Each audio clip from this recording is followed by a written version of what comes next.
start the Raymore City Council work session for Monday, August the 7th. We have several items on our agenda tonight, 4, 5 items on the agenda. The first item being the strategic plan. Mr. Fearborn. Thank you, sir. Staff is more pleased than I can possibly tell you to finally be bringing you the strategic plan. The wrestling match that has been many months at the staff level is concluded. We're very proud of the final document that we've been able to bring you. We think that it is workable, flexible, and most importantly to me, while there are action steps associated with it, those action steps are not check the box type items. For years and years and years, I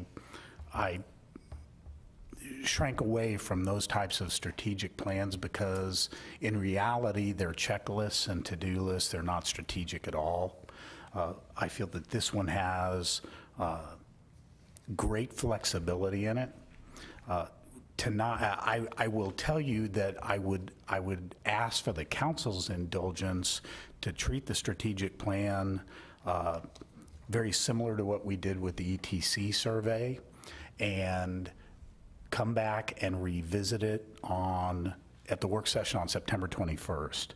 4 days is a whole lot of time to ask the City Council to digest this kind of information and to give us the feedback that comes with a careful study of it. I know you've all had a significant amount of time to look at the ETC survey, and I think from some of the questions I've had in the interim, you appreciated the fact that you had that time. And so staff would ask for the indulgence to really get into an in-depth survey about the strategic plan again at the second meeting in September. But I couldn't resist giving you a little bit of an overview this evening. Believe it or not, the seed that began the strategic plan, which was you all's meeting with Dr. Nalbanyan from KU, was almost exactly 2 years ago tonight. And from that, a half a year later, we engaged in the community conversations that this plan, that was another seed of this plan. Throughout 2016, staff had a number of meetings with the City Council relative to this. In March of 2016, the KU Public Management Center approached the council with what they believed to be the 5 primary focus areas and the draft and initial goals that were going to be associated with those. In June of that year, after staff had the opportunity to meet on those areas, staff came to the council and reworded one of the focus areas into focus area 4. So we ended up with 4 focus areas, and then began the process and came to the council then in July with the focus areas and the goals that were associated, the draft of those for your approval, so that staff could begin moving forward with the strategies and the action steps that are actually going to be associated with the ultimate plan. I like to think that staff got not bogged down on those, but the length of time that went into it was because it was very measured. There were discussions that went on for literally hours relative to some of these strategies and how they impacted the different departments and the ownership of those. I can safely say that the management team owns this plan. They believe in it and they believe in these steps. Again, we have 4 strategic focus areas. Each of those focus areas has goals in it. Those two areas have been reviewed by the council prior to this. What you are seeing new in the completed report now are the strategies and the action steps associated. When staff talked about the purpose of the plan, of course, one of the lines you always hear is, we desperately don't want this to become shelf art. We don't want a notebook that's going to be gathering dust. When you see the budget in a couple of weeks, you will note that goal areas for each of the departments are already utilizing the strategic plan. So I guess we're a little bit premature in bringing those to the council in the budget form. So if you don't like them, we'll either have to take the numbers out or renumber everything that's in there. But we're already using it. It does reflect the ideas and the priorities staff believes that were set out by the council in all of the meetings that you have had. Hard to believe, but more than 500 people have had input into this plan to date in one form or another. We think that it will guide. One of the important things in the staff level discussion was that it not be a plan unto itself, it be the strategic plan, but that it be a guide for the other plans, of which we have a number as we move forward with the city. Everything from the water sewer plans to the transportation plans to any master plans that would come out. The only one, and it caused some debate, was the growth management plan associated with that. Growth management plan is a little bit of a different beast. Short-term goals for the next growth management plan would probably be, in Mr. Cataret's eyes, that we change the name of the growth management plan. I believe his choice is comprehensive plan. For that particular one, he feels it's a better reflection of the amount of work and what that work applies to on that group's behalf.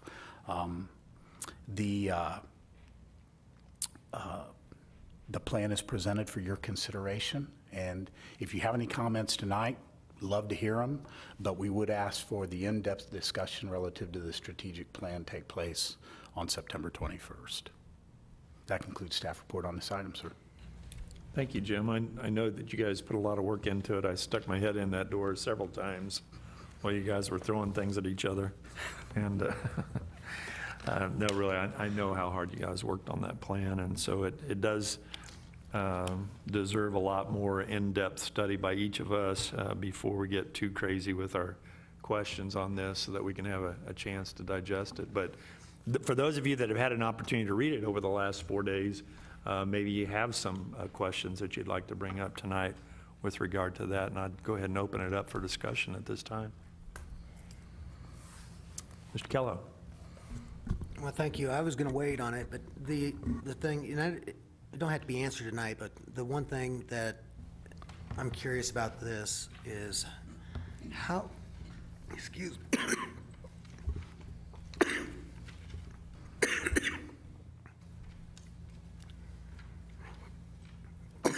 I'll take a minute.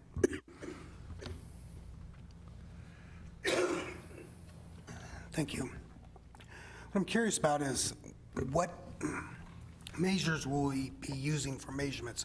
What rubrics? What will we be looking at for different levels of accomplishment or achievement? You know, there's some abstract things in here that, you know, could be broadly described. Is there a certain level of accomplishment that gets a 1, a different level of accomplishment gets 2, 3, 4, 5, and such? And you know, I'm just kind of curious, and it may not be able to be answered tonight, but you know, that's one of the big things about this is that everything is measurable. I'm just kind of curious how we're going to measure it and how we can tell that it's actually being accomplished. I think that's a fair question. Mr. Fearborn, you want to take a stab at it? Absolutely. Two primary ways right now, and as you say, some of it can't be answered because as we move forward, there will be different items that we're going to want to see get measured different ways. Some of these items, as I said, are not check the box items. What staff is going to be having to provide to the city council and the citizens is we have done X, and that applies to strategic plan 4.3.2. And so everybody sees that, and then you follow that up with a comprehensive report associated with it every single year. Here is what is being done to address the following items within the strategic plan.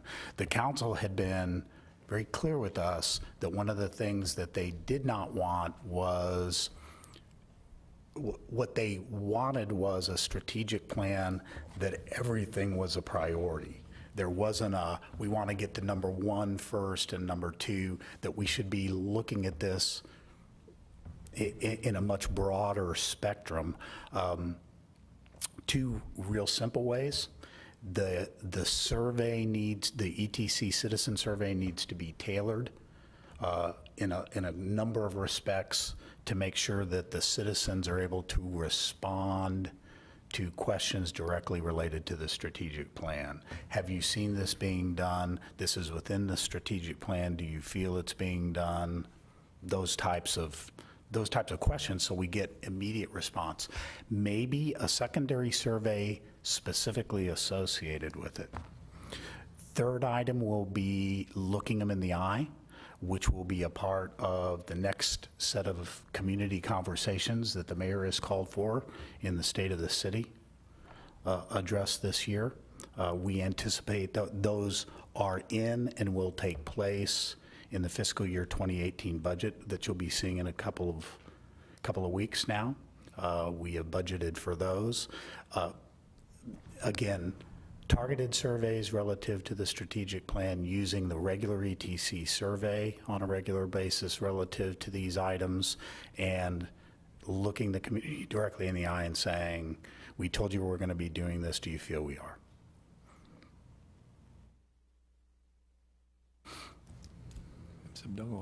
Thank you. Kind of a follow-up to that, I feel like a really important question to ask will be, do you feel what's being done achieves this goal? Sometimes we're guilty of saying, we're going to do this to do this, but then we're going to, do these things to achieve this goal, but then the people in the community don't really see what we've done as steps to achieve the goal we think we're getting at. You know what I mean? Absolutely. So I think some questions like that. Then kind of on a different note, I really love the format of this. I like that the actual goals and strategies are those bigger things, and then it's not just a checklist, but you can go to the action steps and see more of a checklist of how are we going to do this. So I think the format's great. I love the ideas. I feel like it's a great reflection of where I hoped it would go as a council member. Thank you. If I may. And one of the items that's going to be critically important, and we're going to get to it actually on the next item, one of the things we're going to talk about relative to the survey, is letting them know what the goals are. It's going to be, we need to be putting it in front of them all the time, so we're not actually, we get around that curve of why is the city doing this? I know it's impacting me, but why are they doing it? And we can take it directly back to the plan that they helped formulate. Again, 500 people. Yeah. Mr. Burke. Thank you, Mr. Mayor. This kind of puts, my question is talking about the first and second parts of our agenda tonight.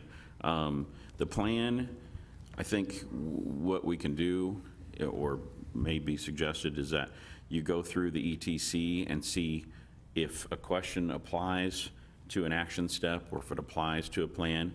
And there will be some questions that won't necessarily apply to our strategic plan, but I think some of the information that we get from national and regional norms, we don't want to change the ETC because we've got that bank of benchmarks to look at.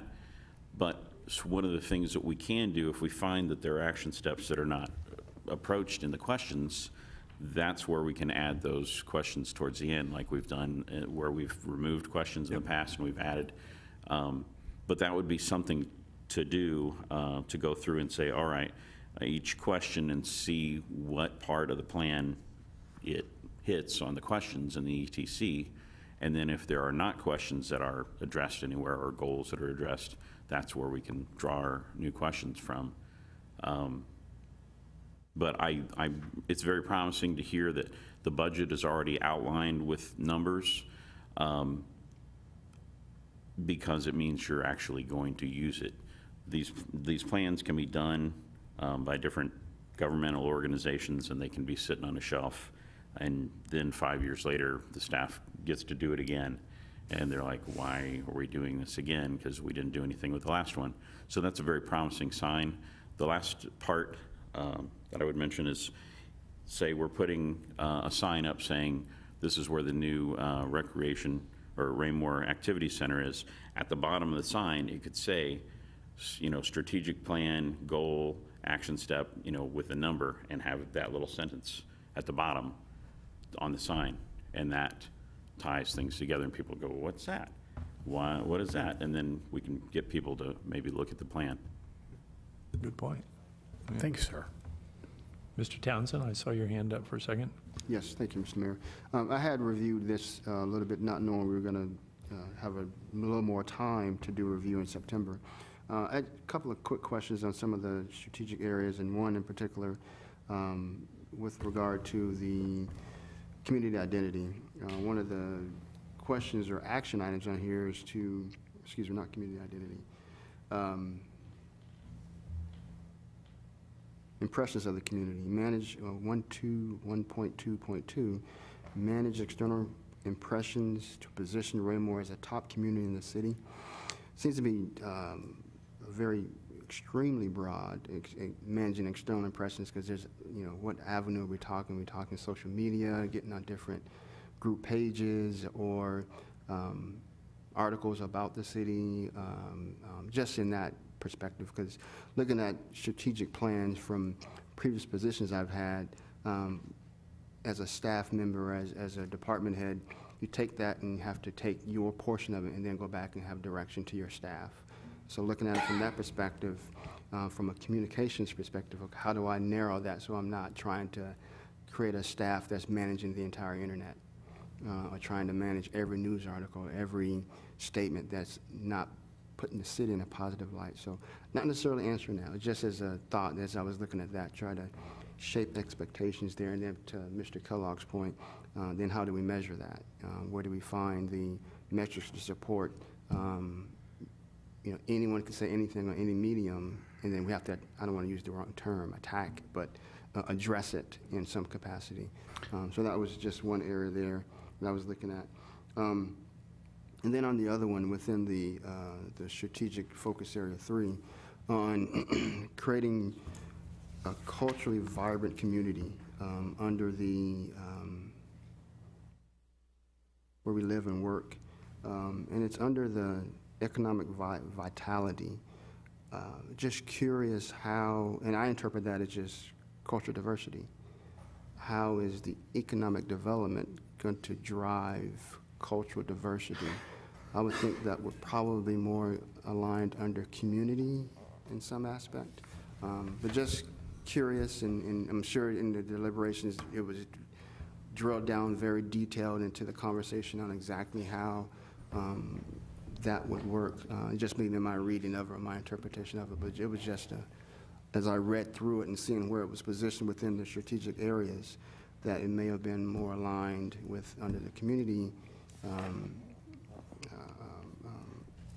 identity and connections, as opposed to economic development. Because to me, it's how would economic while we want a diverse business base, and we encourage and we would reach out to, and I'm probably answering my own question, we would reach out to different entities and different organizations to come and welcome into the city.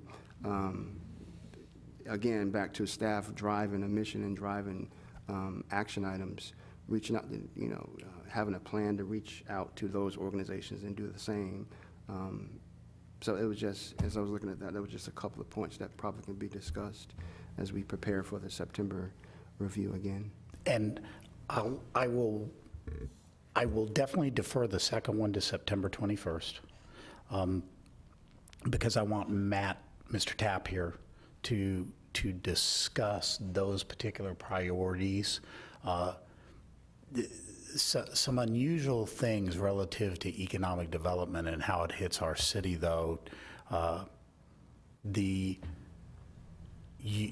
You cannot believe the number of items that developers look at to rule your city out before they will rule your city in.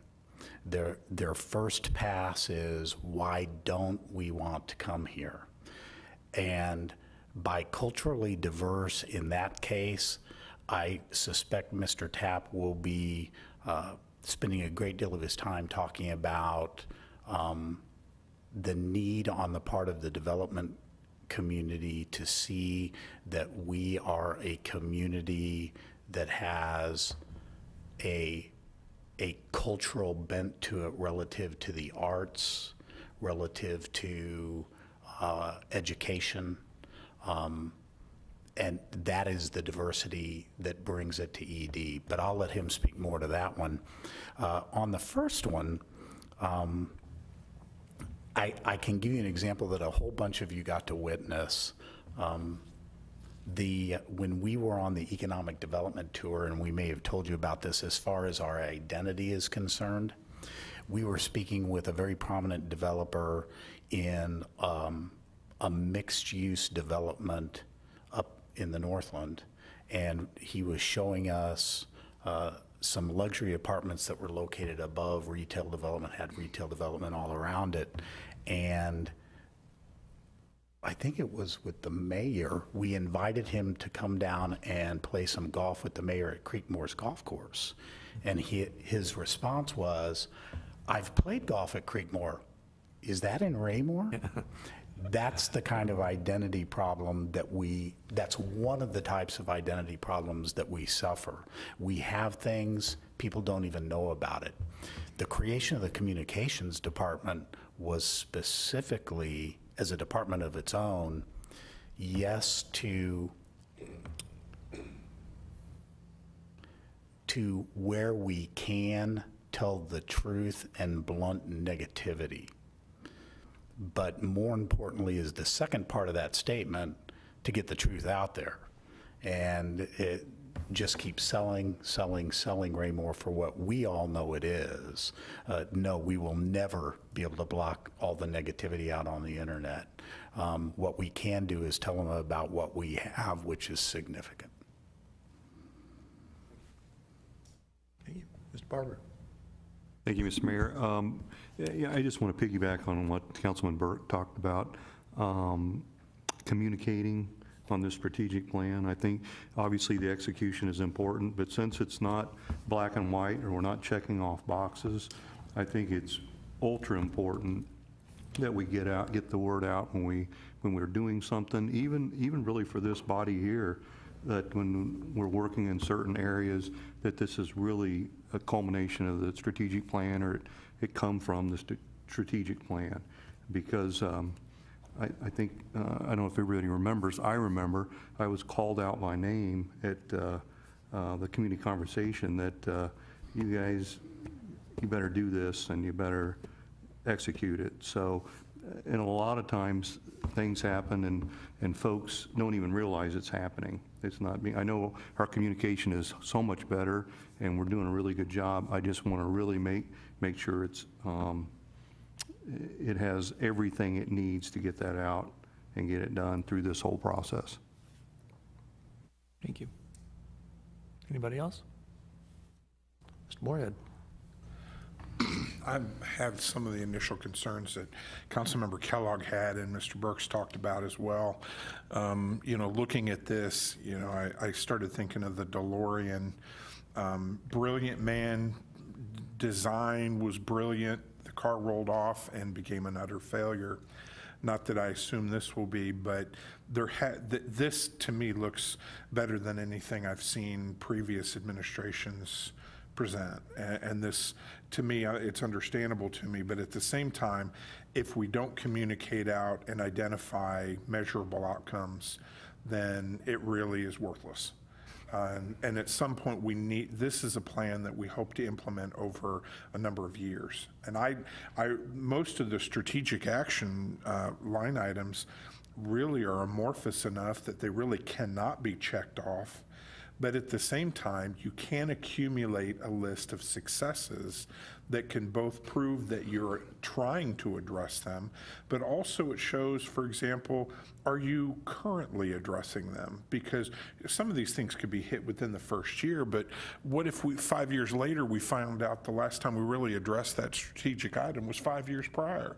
That's as much a failure as not doing it. So I think that at some point it's the ultimate communication and those outcome measurements that I think are really going to determine the success of this. Like I said, to me, it's a fantastic, blueprint, and now I'm excited to see it go into motion. But and I think, when you do start listing out and checking off those measured outcomes, you can start saying, okay, our outcomes are succeeding, but maybe not actually answering that exact question, and that'll help lead to adjustments of the plan down the road. So, I'm excited about this. I have no criticisms of it. I just have a caution that let's make sure we use this properly, and I know we want to, and I think that communication is going to be the key to that. So, Thank you. Yes, sir. On the contrary, Mr. Moorhead, the DeLorean was made into a time machine by Dr. Brown. You knew that was coming, right?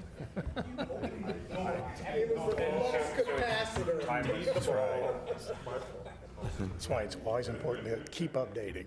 Okay, so September the 21st, you'll have all the department heads here, I assume, and we'll give inputs on their particular areas of concern. Okay. Yeah, Mrs. Bell, go ahead.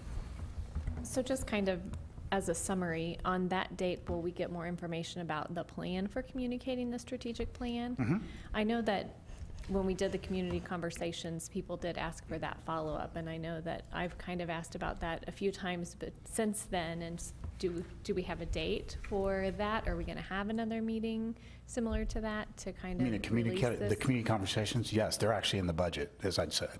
Okay. We don't have a date No yet. dates yet. no. Okay, that's what I was looking for. We do have a location. Yes, sir. Very nice one. Anyone else before we move on to the ETC? If not, we'll go ahead and move on to the ETC. I know that is related to the first item as well, but we're going to get into it a little bit more in depth tonight. That is correct, sir. And again, what we wanted to do was give the council the opportunity to spend a little bit of time with the survey, come back with any of the comments, questions, or concerns you might have from it. One of staff's takeaways each time from it is actually how we end the survey with you all. And so the last part of the survey does puts a lot of the information together and presents us with those items that a lot of people call challenges, areas for growth. You can call them whatever you want. They're areas that we need to be focusing on, quite simply. And the top left-hand corner of that quadrant is always the one that I want to be focusing on, because it's the one that our citizens are focused on, saying this is where we want to see the city put some money marbles and chalk. Interestingly enough, what we provided for you in the memo that's on page 71 of your packet tonight, in the bottom right-hand corner on the pagination there, is the fact that even before the ETC survey had come out, this was one of the areas of the strategic plan that we need to be addressing. And it's the one we hear all the time. It is congestion, and specifically congestion on 58 Highway. Two of the specific items that we are doing to address these issues that are going to have to be done. Number one is, you will see in 2 weeks that I am asking for a transfer from the transportation fund into the restricted reserve fund of $25,000. we need to be committed to doing a comprehensive study of Dean and 58 Highway that is done in conjunction with the city of Belton and goes back on 58 Highway all the way to Mott, that goes forward all the way past the bridge in conjunction with Belton's component of it, and goes south on Dean, possibly as far as Lucy Webb. Otherwise, that plan is going to be limited to just a few years of development. The staff is committed to this. We have told the city of Belton we're committed to it. The problem, one of the problems that I know the council is keenly aware of is, while the plan can go all the way across the bridge, it could go all the way to Home Depot, we don't control a whole lot of that. Belton doesn't control a whole lot of that. MoDOT controls the majority of that property and those roads. We have got to do a better job, a much better job of letting the people know what we can do and what we can't. Until such time as the bridge comes down and gets changed out, there's going to be congestion there. That's just a fact of life. Unfortunately, that's going to always impact the evening commute for people coming in. I wonder, and one of the challenges that I'm going to be asking be looked at in the plan is, does it have to impact the Saturday commute out of town, and does it have to impact the morning commute? We have more control over that. We can ask Belton to join with us in looking at MoDOT and saying, fine, we get it about the bridge, but what about getting to the bridge so people can make a right before they're going over it? Because that is a significant source of these conversations in those two time frames, we know from the complaints that we get. So we're committed to those two things, the communication aspect. We hope that the council will support us by supporting, and I know $25,000 is a lot. It will be doubled because I'll be asking for it for 2 years, because for that kind of a plan, I think we need to conservatively be considering a $50,000 plan is going to be what we're going to see. So that was one of the city manager's major takeaways from the ETC survey, because it was the area that our citizens said, please pay the most attention to this, and we know that's the area that they're talking about. Thank you, Mr. Mayor. As I was listening to you, I was thinking at some point we're going to need to add how the effect of working with Kansas City on the road there and fixing the bridge. Eventually, we'll have to look at Belton and Grandview, Kansas City, and MoDOT with the new bridge that's being put over 149, I-49. And it is possible that will help some of our east-west traffic to getting to I-49. Is there any information that you can share with us as far as what is happening between the bridge and our section that we're going to work on? Is that whole section going to be widened? Is that still in the plan with MoDOT? You mean on 58 Highway? On 155th. On 155th Street? All the way to Kentucky, from Kentucky to say, the bridge that they're constructing now? Primarily Grandview, correct, Mr. Cataract? Yeah, nearly all Grandview. Grandview not quite where everybody else is right now. I was noticing late last week that they had done patching between just as you come over the hill as you're heading east towards Kentucky. They'd taken out whole sections and patched them. That's not going to get it done. Some of those patch sections in the heavy rain over the weekend, in fact, the edges of them already started to fail. They are going to have, Grandview is going to have to step up to the plate and do the exact same thing that we did. Unfortunately, we control neither side of the road once you get past Kentucky.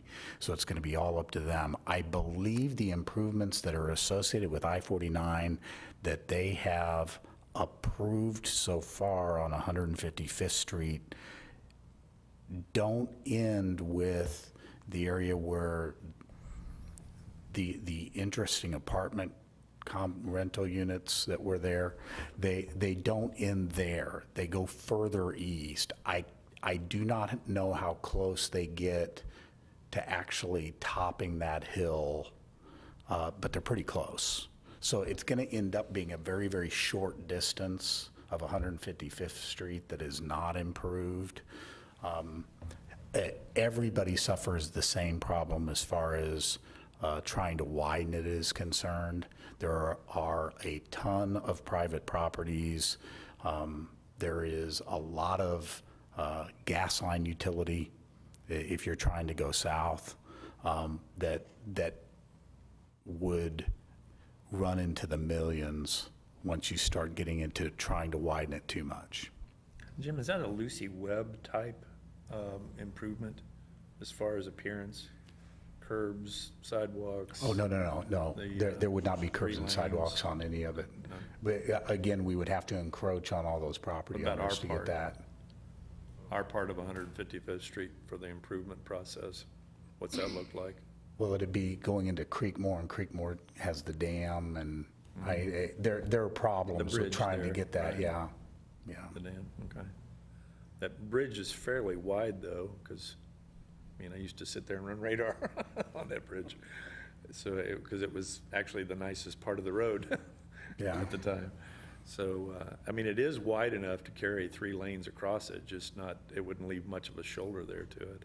I just didn't know if that was a process that we were looking at, or if we're just looking at repaving. Not at this time. The traffic, and especially if you start to get into a situation where you're talking about curb and gutter, now you're driving costs into crazy land that we want developers to Right. have to incur, because the city just wouldn't be able to afford those in any way. Okay. We need to go back to the 58 discussion, because that's not going to work. 155th Street's going to be problematic. I think before you see 155th Street move beyond a rural section, you would see 163rd punch through. And that would more than likely be a development-driven item. And of course, we ask all the developers who come in here if they're interested in that property. Sure. Strangely enough. One in particular. Okay. Where to next on the ETC, unless somebody has questions? Do you have a presentation to give, Mike? No? No, we're just here to. We're just here to talk about, okay. I didn't know if we had a canned presentation on this or not. All right. All right, well, if everybody's had an opportunity to look at the ETC, the survey for the past couple of months. Yeah, it is a good survey. I mean, we've talked about and patted ourselves on the back for several of the sections of it. So it is, we have done well in the eyes of our residents. But I'm sure there are questions that folks might have or comments. Anyone want to make at this time? Did you have a particular spot you wanted to- Well, again, one of staff's priorities is always going to be to address in order that quadrant. and you can look on the staff memo, and Mike had worked with me because I was clueless on how to actually copy something like that into a memo, so I just had him do the memo.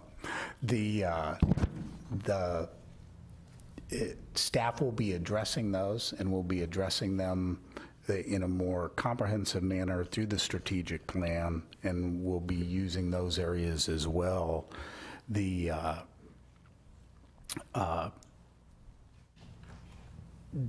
When we get to the questions in and the questions out that the council would like to see, we have a challenge that if we had the time, I kind of wanted to just briefly bring up to the council.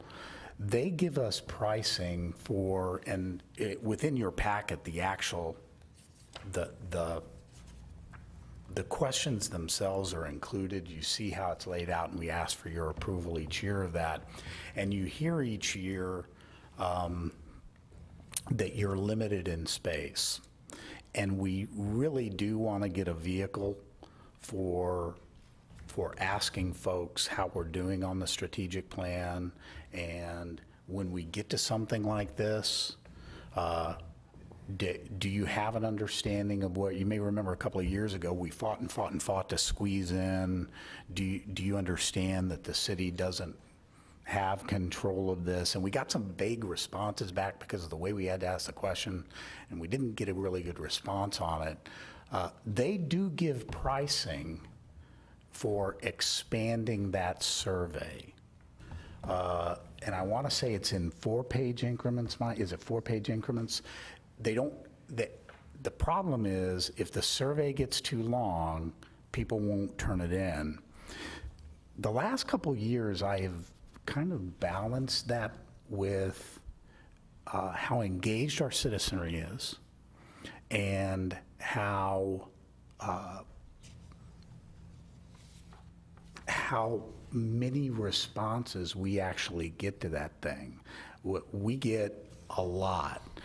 We have, I don't think ever, with the exception of the first year, had to sally forth into the streets to start asking people to please respond to the plan. I mean, on the first pass, we got, I want to say, not this one, but the one before, we got 600 and some responses on this one.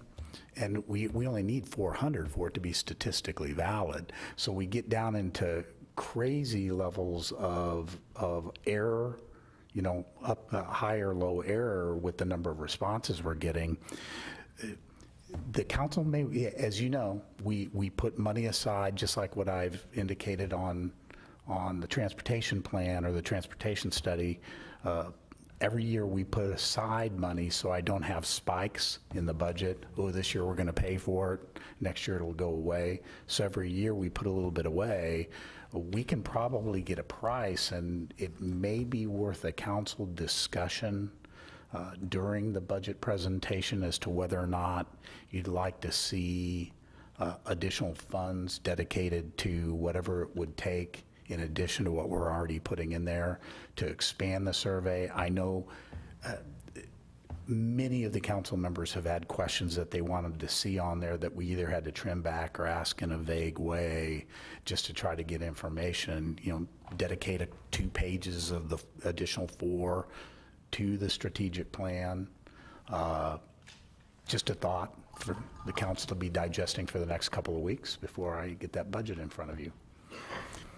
I know I keep saying until I get that budget in front of you. It's Well, I kind of think on my mind. the consensus was, from what I've heard here, from folks talking about the actual strategic plan, is that that would be a viable option to them, that we look at a larger survey to include those strategic areas that we want to have measured, that we want to get feedback from folks on, not just during a community conversation, but during a survey where we will have more people involved with the answering how they feel about the measurements of with regard to our accomplishments. So I would think the consensus here would be to go ahead and move in that direction, but I'll let them speak. Ms. Belgoad. Just 2 things. We did a survey about stormwater stuff too, so I don't know what the cost is of doing separate. If instead of one big survey that might be overwhelming, maybe we should consider doing a separate one for strategic plan issues. Even though some of them are gonna overlap, it might be interesting to see the data from two different questions or two different groups of people. That's my comment on that. A question about the survey, though. I wondered, it has, you can provide comments. I know with the electronic version, we wanted to be sure that people could provide comments. I didn't see that in the report. Did I miss it? Can you tell me what page that's on? We may not have provided the written comments that were provided online in the bound survey, but we can provide those. How about, was there anything significant, anything that would be important for us to know? Were there many comments? There were not, and that was, I think, one of the reasons we didn't include it in the bound one was there wasn't necessarily any I don't want to say substance, nothing that really expanded on the data that we were already receiving as part of the report. Is that something maybe you could email? Absolutely. That'd be great, thanks. And the council will be happy to know that this year, everybody realized which town you were council members in, as opposed to the last group of comments that we got. Mr. Kellogg? You know anything? I'm going to digress. Okay, Thank you, though. all right. Mr. Townsend? Yes, I had a couple of questions on the part of the survey for the Parks and Rec. It's probably an off year for the 2007, to the timing of it, because when you look at the numbers in relation to what we're actually doing, they were lower than the previous years, but yet it's before we have our community center, before our rec centers going in, our amphitheater and all the good things that are coming. So obviously we're assuming and hoping the next time we have our survey that we'll have a better positive outlook. But a couple of areas that I was noticing here in the median numbers when it's comparison to Kansas City, the metropolitan area. One of the areas that was of concern was the ease of registering. I didn't know if that's probably a quick win, if we could look at that and see what we're doing to make that better, as definitely when our rec center goes in, if that's an issue, something that we can address. And a couple of areas with regard to youth sports and adults sports activities. Again, this was before all of our new amenities are going in, so knowing the answers now, if we have an opportunity to capitalize on the things that we have being installed in the city, would definitely help the next time we have our survey. And then just as maybe it's a statistical thing, I don't know, but when you remove the questions that are stated don't know, and you flip it over and exclude those questions, it's like a 20% jump in one of the particular areas for satisfied. It jumps from like 19 or 29, 27% to 40%. And the Parks and Rec was the one area that had the biggest double-digit jumps in numbers. It didn't know, maybe just something, and we could just see why that is. But in the other sections, it was not as large of a difference when you excluded the don't know question or responses from it. So just curious, it kind of looked odd, and it just may have been the way it was displayed, or just maybe my understanding of it and evaluating the numbers. But I'll just say on that, on the couple of areas, it may be a unfortunate timing for the Parks and Rec, and when the survey was completed in relation to what we got going on in the city, definitely anticipate, and with the communication plan, as everyone discussed this evening, getting the word out so that we won't have as many neutral or don't know responses. And again, it could be those who were polled that didn't do much Park and Rec activities. But again, hopefully, as the amenities get built in the city, and by the time we do this again in 2019, hopefully we'll have that communication plan to be there, and our Parks and Rec will be all over it. And those who utilize the facilities will definitely give us that excellent feedback that we need to make it a better program. We definitely, Mr. Icky describes it as a normalization year for Parks and Recreation because of that very issue. The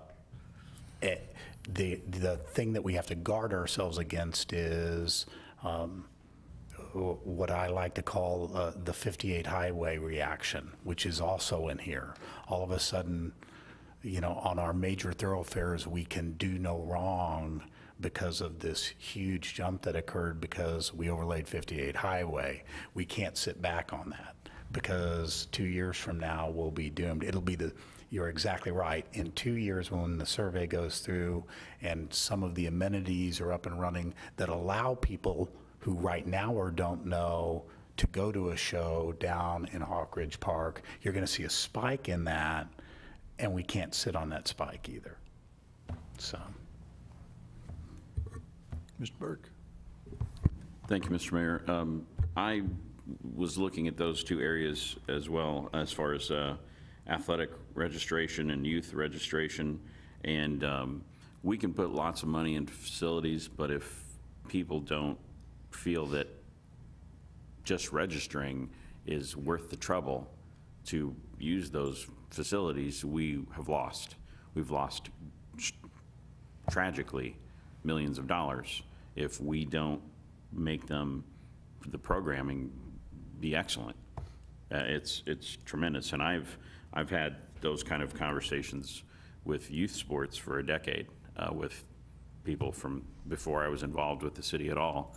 It's something people discuss and I did plan today. I didn't get a chance to because I was finishing this, but I wanted to go to the website and see how easy it would be to register for an activity, and then at the last minute don't pay, and just see how it goes. So that's something I'm planning on doing. Mr. Holman? Having been an end user of that process for some time, at the very minimum, the first iteration of the RecTrack software was very user-unfriendly, in my opinion. Now, I believe we just authorized basically a 2.0 version, if you will. It may be better, I don't know. But to your point and Councilmember Townsend's point, something that I suggested as a possible idea to Mr. Fearborn just in general conversation some time ago, and it might be worth staff looking into it to see if it's feasible and what our costs might be. When I walked into Centerview at one time, I noticed an electrical port on the floor. I said, you know, this would be a perfect spot for a kiosk where a person could come in and pull up a map of the facility with the names, the cost to rent the facility, each of the individual rooms, and a credit card slot where you could do it all right there. Might make that a little bit easier. It might be something worth at least looking into, and if it's outrageous, we dump it, but maybe it makes that satisfaction portion of the survey go up if we offer that. So just a thought. Thank you. Anyone else? Okay, if there's nothing else on the ETC, we'll move on to the next item. At the risk of getting a laugh out of this one, I'll say hoarding. Yeah. You want to go ahead and take it? Thank you, sir. All right.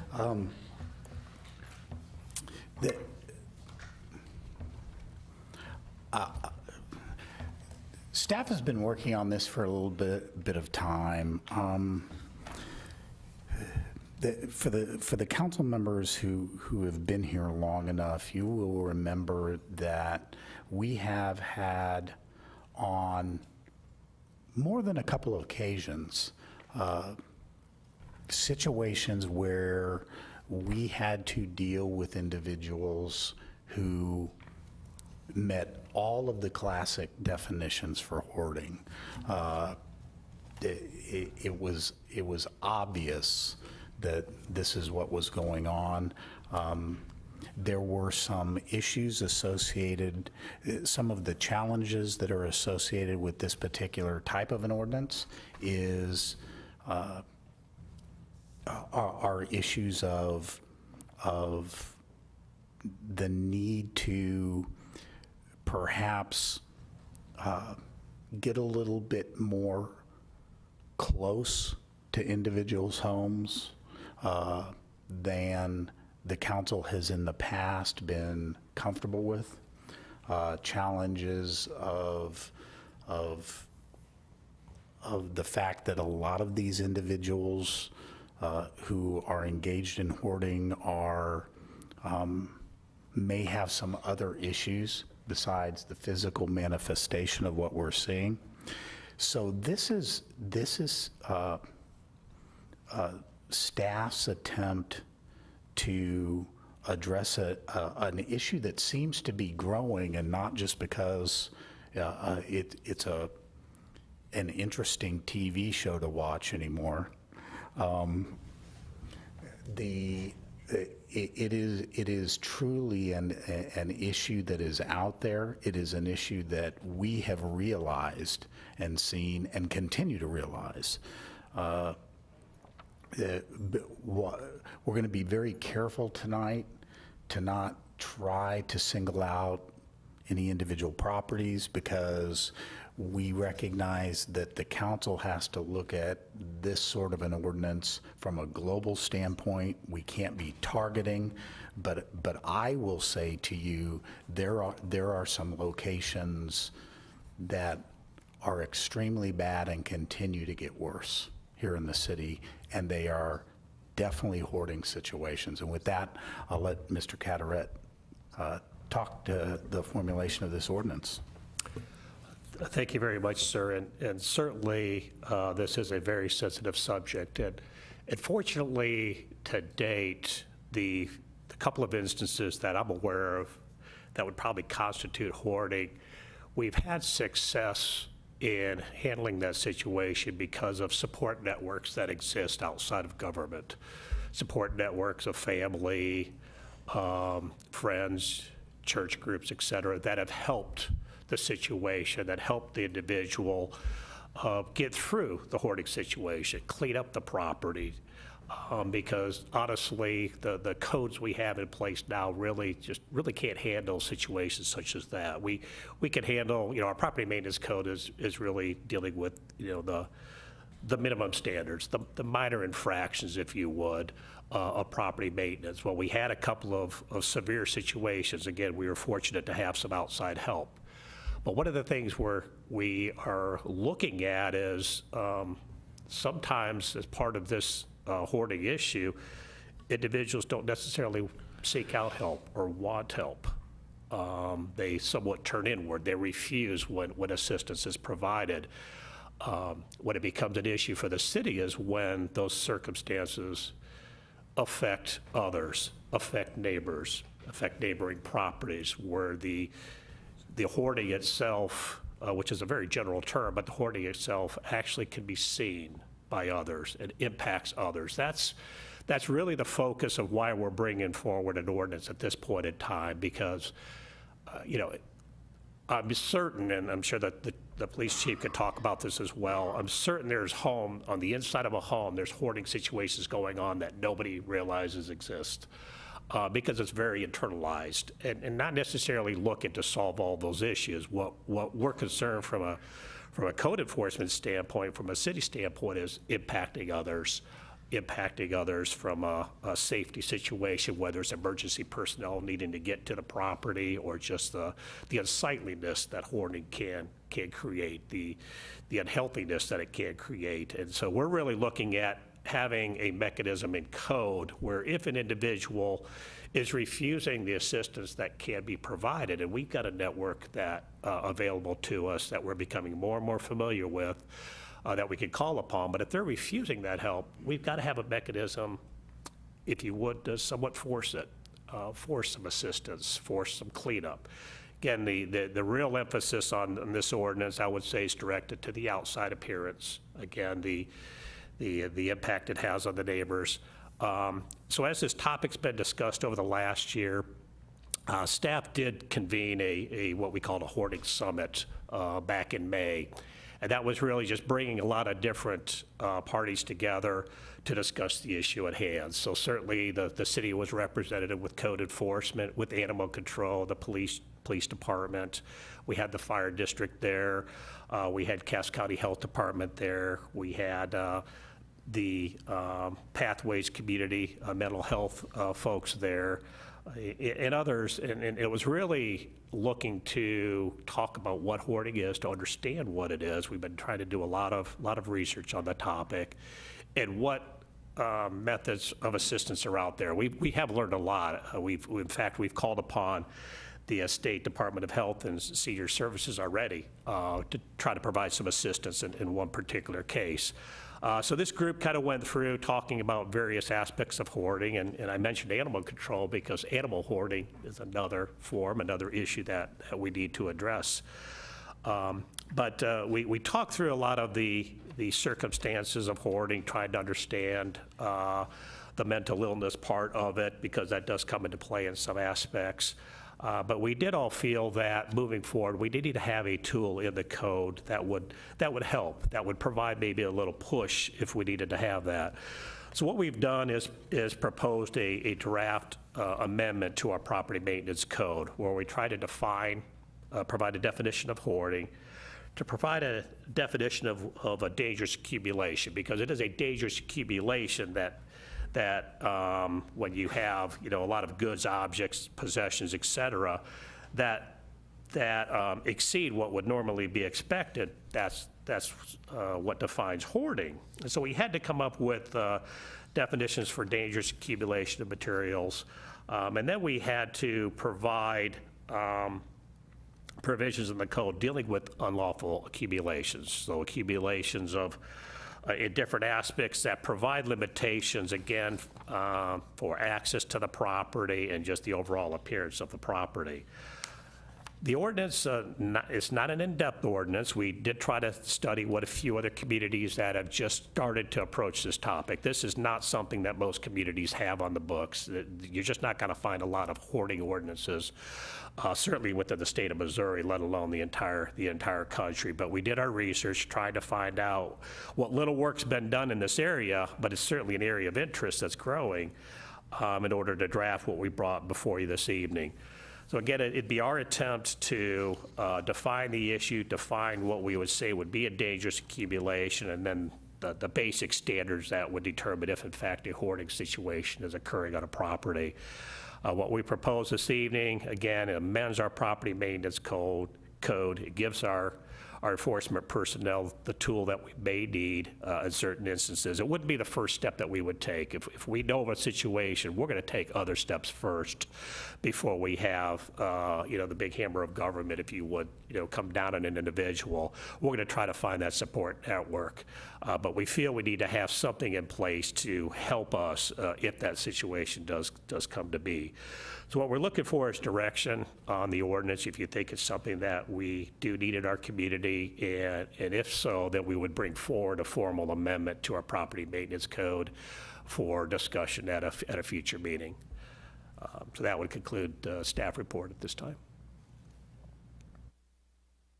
Do you have anything else, Mr. Fielder? Mr. Zur, anything? Nothing substantially more beyond that. I have had the opportunity to review a number of the items, and I think I'll speak with Master Carteret, perhaps including a reference with regard to chattels as being a definitional provision that we include within it, but that would be about the extent of my discussion. I believe you can do so, and that this would be a good proposal for the city to consider, especially from what we've seen with growing hoarding issues around the country. Mr. Zur, have you seen any other communities tackling this issue in a similar fashion when you were doing your research on this? I have personally lived it with a couple of client issues in the past. So yes, the answer is I have seen that as options available, and I can continue to provide information to you on that. Okay, thank you. Mr. Fielder, did you have something else before we move on? Staff would definitely see this, even should the council want to have this included. Staff sees this as a beginning. It certainly would be one of the primary areas that we would be constantly reviewing for update and watching what other communities were doing to see if we could improve on what Mr. Carteret has described as a very brief ordinance, but it's a tool in the toolbox for an issue that is ever growing. Mr. Townsend. Yes, thank you, Mr. Mayor. I applaud Mr. Carteret in the looking at it from the humane perspective and taking care of and seeking assistance from the individual.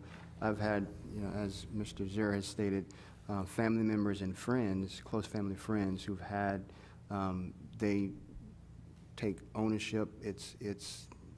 Every little piece of something is something to them. If you were to forcibly remove it, it digs deep into them. So I applaud those efforts to create some sort of a network and provide that assistance when, if the council does take this ordinance up.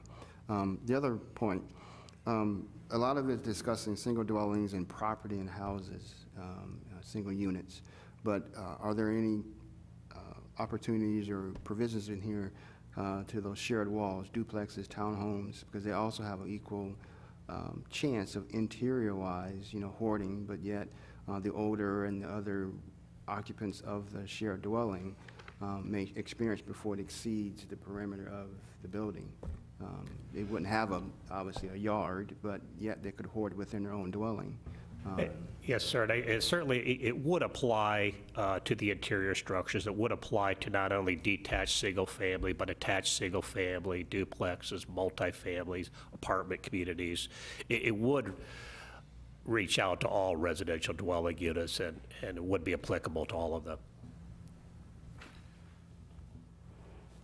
Mr. Holman.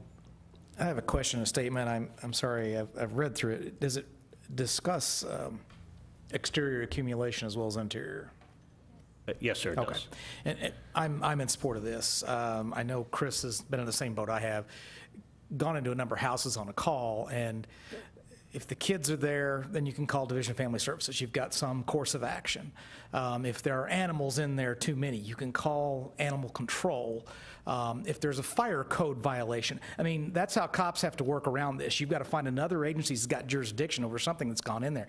But if you've just got a single individual that is living in filth and they're unable to exit their home, they come under what we refer to as an immediate danger to themselves or others. It's a hard case to make without something like this. And I really like the aspect that we give code enforcement the opportunity to reach out to mental health resources at that point. I think that's the key piece of this. And I think that we're very fortunate that we have Judge Nigro, and he has said on at least one occasion, if not more, that on code violations, he typically looks for a win-win solution as opposed to a standard law enforcement of $300 fine, don't do it again. It might be, Jay, Dad needs help. If you can help get the house cleaned up and get him some services, I'll let this go with the warning, or show me that you paid, the fine of $150 towards cleaning it up, and we'll write this off. So I think the time is right, and I'm in support of this. Thank you. I know the chief has some input as well, right? Well, I was actually going to get that one started. Oh, okay. One of the things that our researches showed with this, just putting a bug in the council's ear for somewhere down the road when you're talking with folks, Cass County does not have a mental health court. Sooner or later, I believe the county is going to have to understand the need for that. Judge Nigro is going to be very supportive of this, but if it goes to that end where a municipal judge is having to go, I am going to be calling in or requiring X relative to that, that's taking it a little bit out of that municipal court realm. It would be really nice for Cass County to acknowledge that we have grown to the state where there should be at least a dedicated person down at the court who is receiving these, because they're on the increase, and they've been here, and it's an issue that's being ignored. Anything else? Okay. Mr. Holman. I couldn't agree more. And if you don't believe that, read the police blotter each week and see how many suicidal subject calls they run on. They average about 2 a week. I keep very close tabs on that. I asked the Chief Zimmerman about this. I said, you guys run a lot of those, but then I'm thinking, it's been 20 years since I worked as a public officer. That may be the new norm. That doesn't seem normal to me, and I agree with that statement wholeheartedly. I think we're going to have to look for ways, or the county is going to have to look for ways to address those kinds of issues. I agree. Sonia? Thank you. on mental health, I agree that nationwide, we need more services and support for mental health and people with mental health issues. At first glance, I'm not in favor of this because it seems there are lots of little criteria here that we could call out that isn't necessarily in itself a sign of hoarding. I'm secondly very concerned. Hoarding is a mental illness. I don't think our codes, I don't think our law enforcement officers are certified to diagnose mental illnesses. I feel like that's something that needs a professional diagnosis. One of the parts of this says unlawful for an occupant to maintain long-term storage of items, goods, objects, materials, or similar items so as to prevent upkeep, maintenance, or regular housekeeping in a room or building. Well, I mean, that's really broad. In my basement where I store things, you couldn't do regular housekeeping. I mean, I just feel like there are lots of things lots of places where we need an and where it says an or. So we can say, yeah, we have lots of things here and not just one. Things stacked in a sink, things stored in a sink is one. Well, I know lots of families who have like a laundry room with a sink in it. They don't really use that sink, so they store things in that sink. And I know that that's not the intent of this, but I hate to agree to something that allows for a little loophole like that. Should the wrong person come along with a vengeance, and I think that's part of what our job as a council is to look out for things and protect people from things like that. A little research I did, hoarding is a mental illness, and to add to the definition that's written in here, means the compulsive and or dangerous accumulation of objects, goods, possessions, animals, or similar items. Lots of definitions add something that says that make living areas unsafe. So it's not just about keeping things, but that keeping things to the extent that it makes living areas unsafe. And again, that's kind of implied in the entirety of this, but I feel like there are lots of little pieces that still need work, and I feel like I don't think I could support this right now. In 545.910 F and G, talking about things that are abandoned, discarded, unused, in a visible state of deterioration. Lots of people use repurposed items as yard decor. Are we saying people can't do that anymore? If my neighbor complains about it and they want to bring this up, is that something, because I have boxes in my garage and I have a chair with flowers planted in it in my yard, is my neighbor going to try to get me in trouble for this? That concerns me. And especially the hoarding of animals, some of those are covered by animal control and in the ordinance where we declare a house unfit for human occupancy. So we're kind of overlapping a little bit with some of those points. And lastly, I wondered, do we have an appeal process? Would there be an appeal process for this? So lots of red flags for me. I'm happy that the city's looking into this. I'm extremely happy that our first step, as Mr. Catterett said, is to reach out to our networks and get assistance for people, and that this would kind of be a last resort, but I just want to be sure that it's not something where my neighbor's going to call and say, well, this says if my neighbor does this, then they can be written up under this code. So I'm concerned about that. Thank you. Mr. Fearborn, did you? Thanks, Chief. Well, just in response to a couple of points that you brought up, Councilwoman Abdelgawad, with regard to police officers not being trained, absolutely, I couldn't agree more. However, they are all crisis intervention certified, and every one of the officers on our department have been through special training with regard to mental illness. And that's the Probably the most important part of that program is the partnership.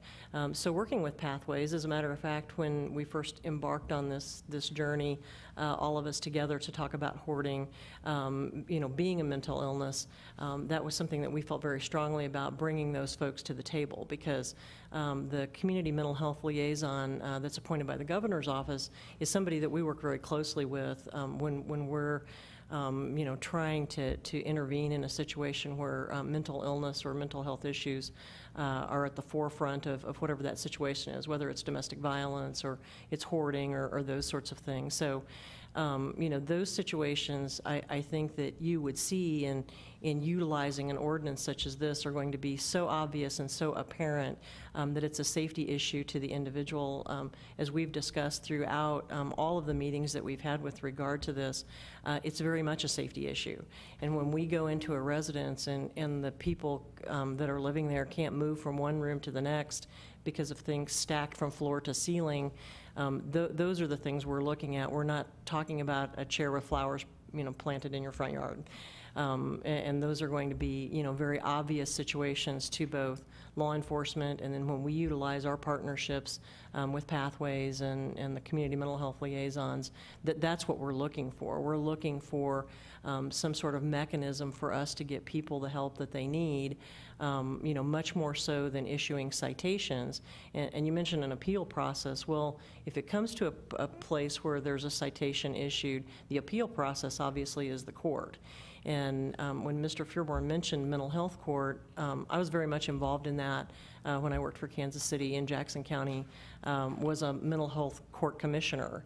And that is a great tool and something I think that Cass County is very much in need of, because what the mental health court does is it doesn't put people in jail, and it allows us, much like the crisis intervention program, to get people into treatment. And so what we're able to do with the mental health court is, as a condition of, if you would call it probation, that individual has to go to treatment. They have to see a counselor. They have someone assigned to their case. And the idea, of course, in a hoarding situation is to make that residence safe. It's not just about making it pretty, it's about making it safe inside, but also getting that individual the treatment that they need, especially when there's no family support, because many times there are not individuals, there are not family members or good friends or people who can make sure that that person is getting the help that they need. So now it becomes a mechanism, unfortunately, of government, because we are there to make sure that they're safe. So, I think that it is a tool for us, because we do go into residences quite frequently where it's obvious that, individuals are very much in need, and we don't really have a way to get them the help that we need other than with the partnerships that we already have. Mr. Moret? Yes, having an opportunity to look at language similar to this prior to this meeting, I have to note on section .910, if you look, there's specific qualifiers that address a number of the concerns expressed. If you look typically toward the end of the sentences, it would state, would create a public health risk to the occupant. And that's what eliminates a lot of the concern for instances, for example, maintaining long storage of items, goods, objects, et cetera, because one of my early concerns of this was, what if you're a person who has a collection of something? Well, collectors have lots of things, so the magnitude of goods does not in and of itself create a hoarding situation. And so by putting in the instances that would create a public health risk go beyond language like that. If you look on, for example, D, in excess of what is reasonable and customarily necessary. So there are qualifiers in each of these sections. And I appreciate, what is trash could be art to somebody, but when things are accumulated, abandoned, and discarded that are in a state of deterioration, that I don't believe actually fits somebody putting yard art of a collectible or something that is historic would necessarily fall in that. So I think there's key language in here that would protect on that. 915 specifically is what gives you your administrative outlet to deal with this legally, and that also includes an appeal process for that. And we've talked about just over this last year, where if anybody who comes before the municipal court does have appeal authority. I'm very excited about 920. Again, we're not empowering law enforcement to make mental health decisions, but this allows us to go out and consult and reach out to others. And so the language here, I as a compliment to Mr. Carteret, disagree with him, because I don't think this is really the big hammer of government. I think that there's enough qualifiers here that allow for unique situations, unique private property ownership to occur, and even to some degree an accumulation that does not necessarily mean that it's too heavy-handed, and a lot of it is because of those good qualifiers in there. So I'm very excited about what staff has prepared with this. I think it, I looked at it kind of with Mr. Zer's eye of one of caution, one of scrutiny, to kind of look for, what are the ways to, what are the loopholes? And this language does not really embrace a lot of loopholes. And as someone who has represented the hoarders or the people accused of that here in Raymore in the past, this language would have been very beneficial, both for and against my client's interests, in a positive way for the client. So I think this is a wonderful forward step. Thank you. Mr. Kellogg. I'm kind of tasked by this. I definitely know that there is a need for this of some level, some form. But I share some of Ms. Abdelgawad's concerns also. And I'll dovetail off what she was talking about. As I read through this, dangerous accumulations means when goods, objects, possessions, or similar items, and it goes down and lists them, A, B, through all the way to O. I understand that most of what we are, I don't want to say what we're focusing on, but where our big problem is the mental health issue of hoarding. When it comes to mental health, not that I'm a mental case, but sometimes I could be, to give a diagnosis, okay, and I would think that I'm trying to talk parallel here or adjacent to a diagnosis of mental health issue, that not one particular item in a list of symptoms would qualify a person for having a mental health issue. It would be an assessment of several different things. And the list could be as long as what we have here, and it could be a lot longer. But just one exhibition of one of these items, I wouldn't think it would be necessarily state or stipulate that would be enough for government to step in and remedy something. Now, given an assessment type situation where several of these apply, then I would think that would lead to building the case that there is possibly something going on. And in that case, and I think that's what, I think that is important, that in many of the cases that I'm familiar with that have come to my attention in the time that I've been on the council, most, if not all of these, would apply to those cases. But where I really get and boy, I don't really want to say this, not in a public forum, because I don't, but I will. What do we do when you have family dynamics that a family member knows something is going on in the house for whatever reason, has an axe to grind? And without naming names, I'll take mine. I got a very dysfunctional family, very dysfunctional. And I've had issues with my family in the past that, quite frankly, there's some of them that they would just go in there and look at that, and then they would go back and tell the chief of police, this is going on inside of this house. I need you to do something. You're supposed to do this because this is your law.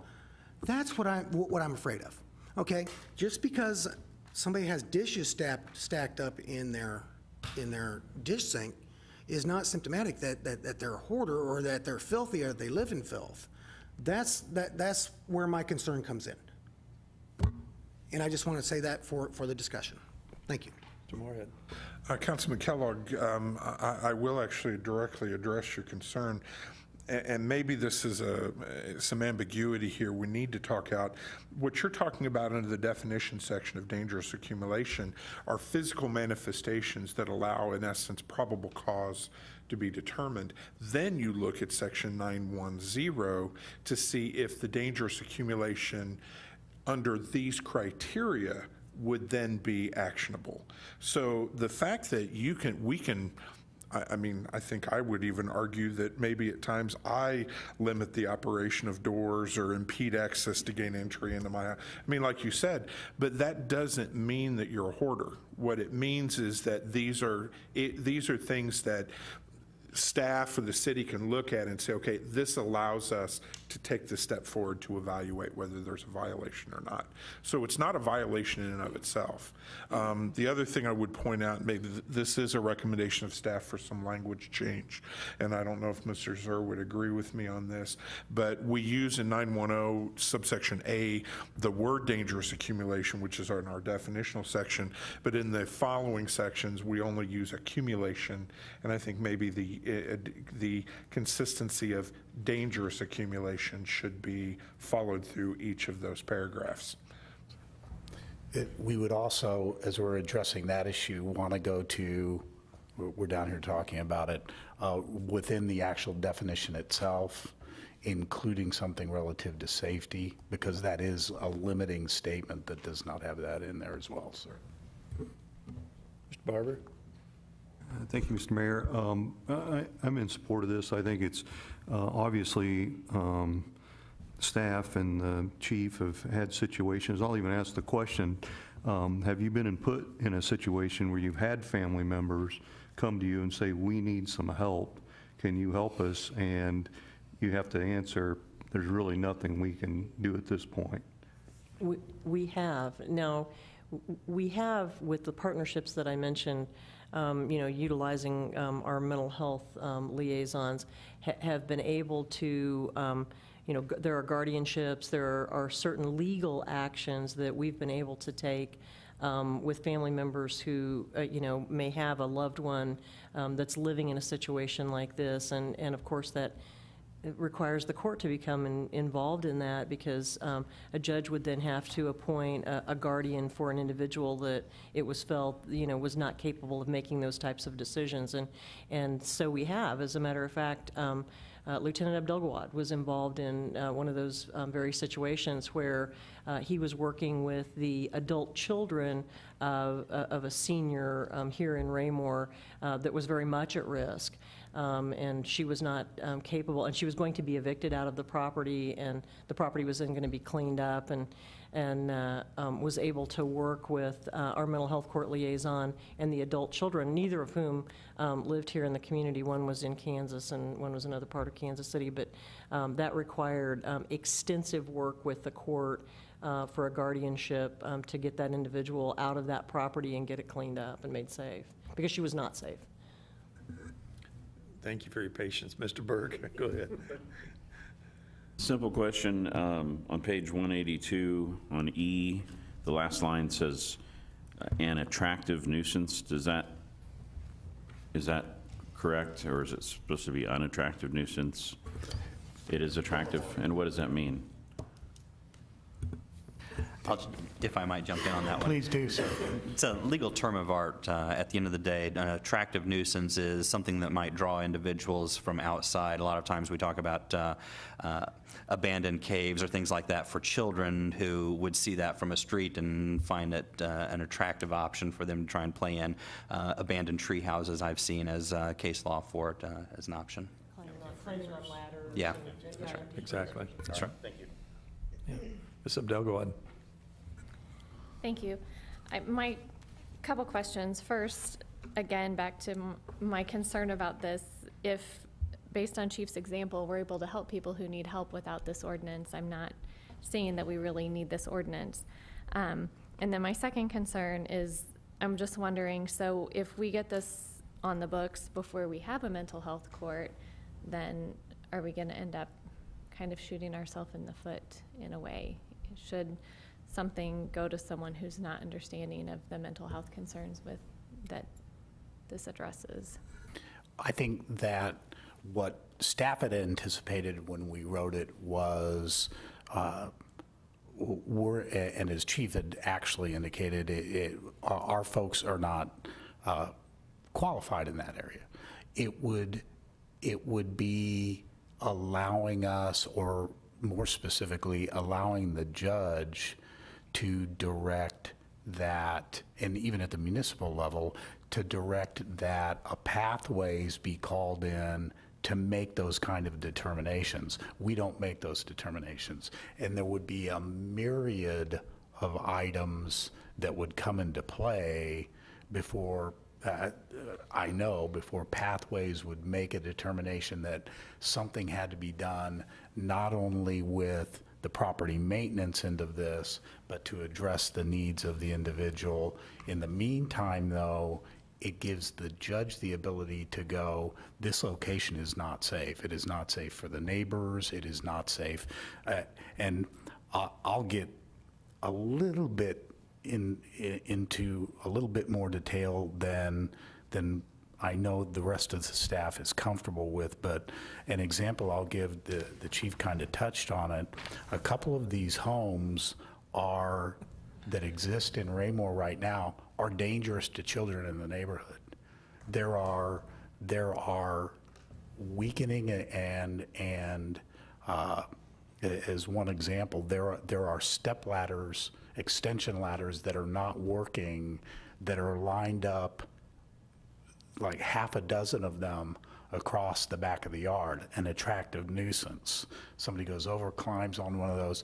It gives, on the first hand, the judge the ability to say, city, clean up the property, and I am also going to ask that the city contact pathways to see if other means can be brought to this to help us with this, because one of the things we learned in our research is the hoarder may have something that violates a property maintenance code. May. He gets a fine, pays the fine, and part of the mental illness is he thinks that paying the fine, or she thinks that paying the fine makes it okay to have the 6 ladders stacked against their house. And so they just stay there. So we just get in this endless cycle of them coming in, paying a fine, going home. And of course, there is a significant amount of time, because as Mr. Carteret indicated, we always begin, even if it's a repeat beginning, by trying to seek voluntary compliance, which involves a series of notices. We seek other agencies to come in and help. We have avoided trying to go to family, because again, it's that now you're getting into an even touchier area. But we try to seek all of those remedies first on a voluntary and amateur basis, being able to have the judge immediately address the property maintenance issue through this ordinance and say, you can go in and clean this property to a safe level, city staff, which means calling in an outside agency, obviously, like we do with lawn mowing. And at the same time, parallel path, we're going to seek to help this individual in other manners. Staff kind of felt like this ordinance gave us a broader scope of view in dealing with those types of situations where we're not getting into that endless cycle right now. And we do have safety issues. Mr. Berenson. Thank you, Mr. Mayor. First, I'd like to thank the staff for taking the time to do the research and seeking out outside agencies and mental health professionals before bringing this to us. I feel like that they've demonstrated a need for it, and I think it's a good start. I also kind of agree with Councilman Abdelgawad that there's some definitions and terms here that I would have trouble supporting unless we tighten those up a little bit. Councilman Moorhead mentioned the qualifiers. We certainly need to put those in here. I think you said would create a public health risk. You know, you put that behind the sentences here. That would really give that some more meat, and I think we need to do that. And then one little thing too, I think on some of the dangerous accumulations, there are a couple of these block air movement from room or structure. That's kind of a vague thing. Limit the operation of doors. You know, so if somebody has a dresser up against a door that doesn't open, I mean, I think it's kind of vague. I think we could tighten that up a little bit and maybe reword that to not be so vague. Are visibly damaged or broken. J, are stored in an unorganized manner, and that's half of my basement if you go look at my basement. L, stored in sinks, bathtubs, beds. I mean, right now my bed probably has a mountain of laundry on it that needs to be folded.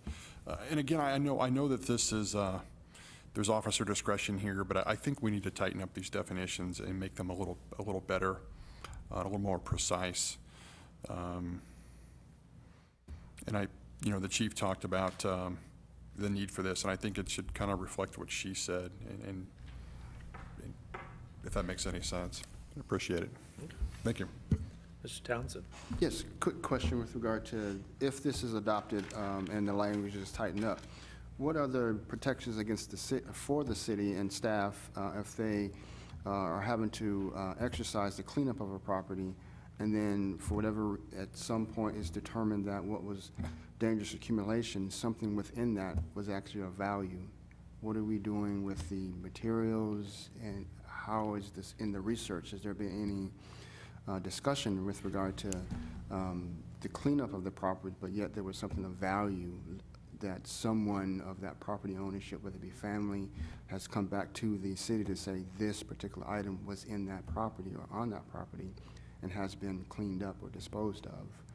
What research is there related to, are we protected, or is there any other?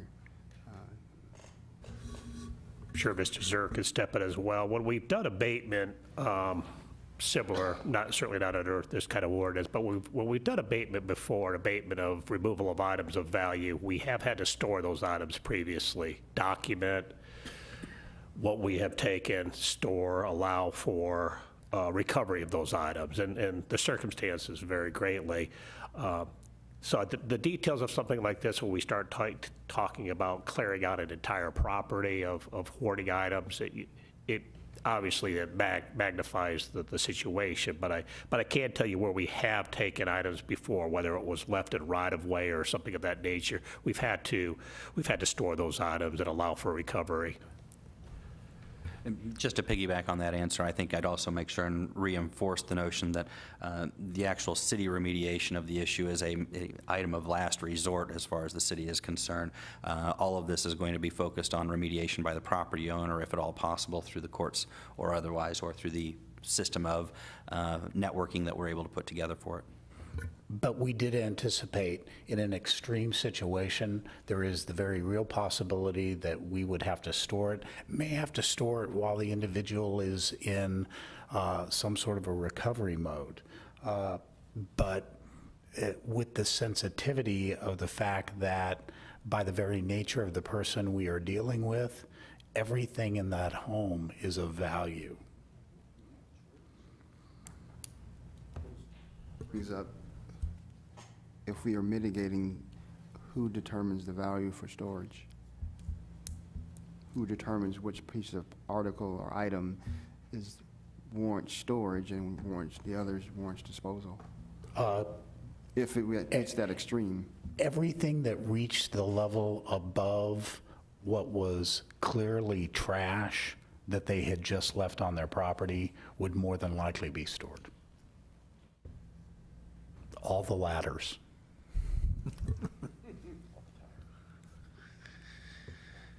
Anyone else?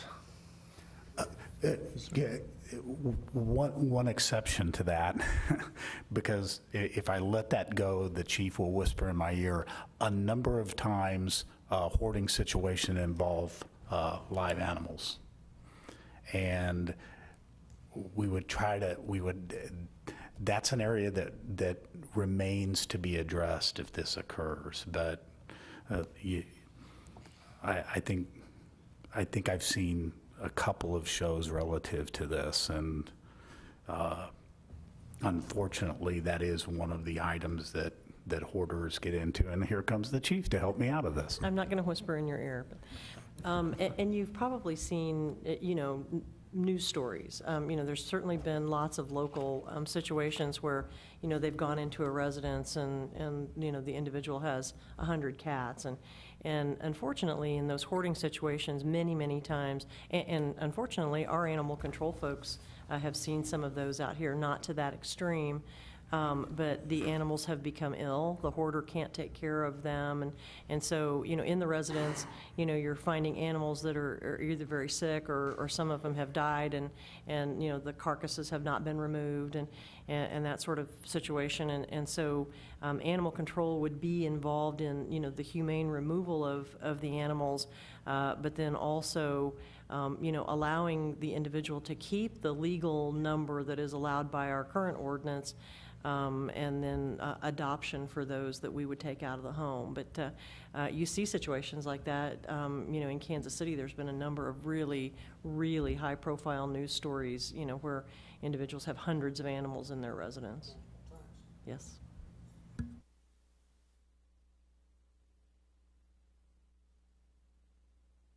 I just have a short comment. I know there's been some comments about sinks and bathtubs and doorways and things of that nature.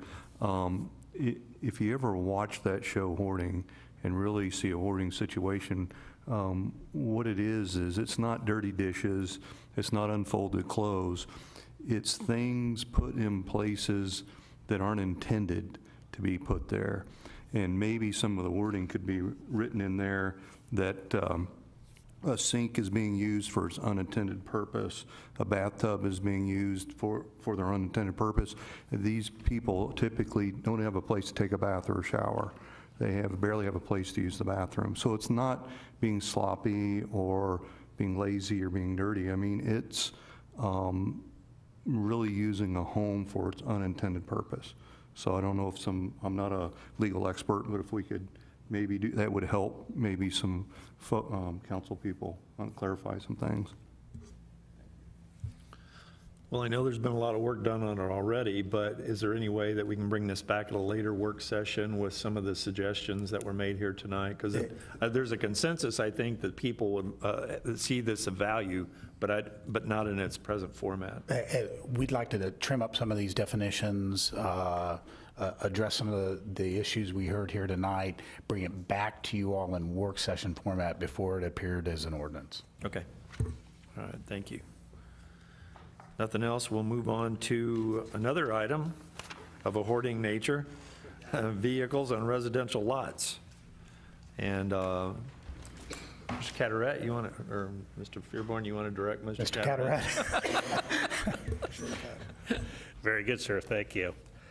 So from time to time, city staff does or has received a complaint, from a resident regarding the number of vehicles that may be parked on a neighboring property. And currently, there's not a limit on the number of vehicles an individual can park on a property. When I talk vehicles, I am not just talking a car. A vehicle could be a car, a truck, a boat, a camper, a trailer. All that's falling under my definition of vehicles when I speak.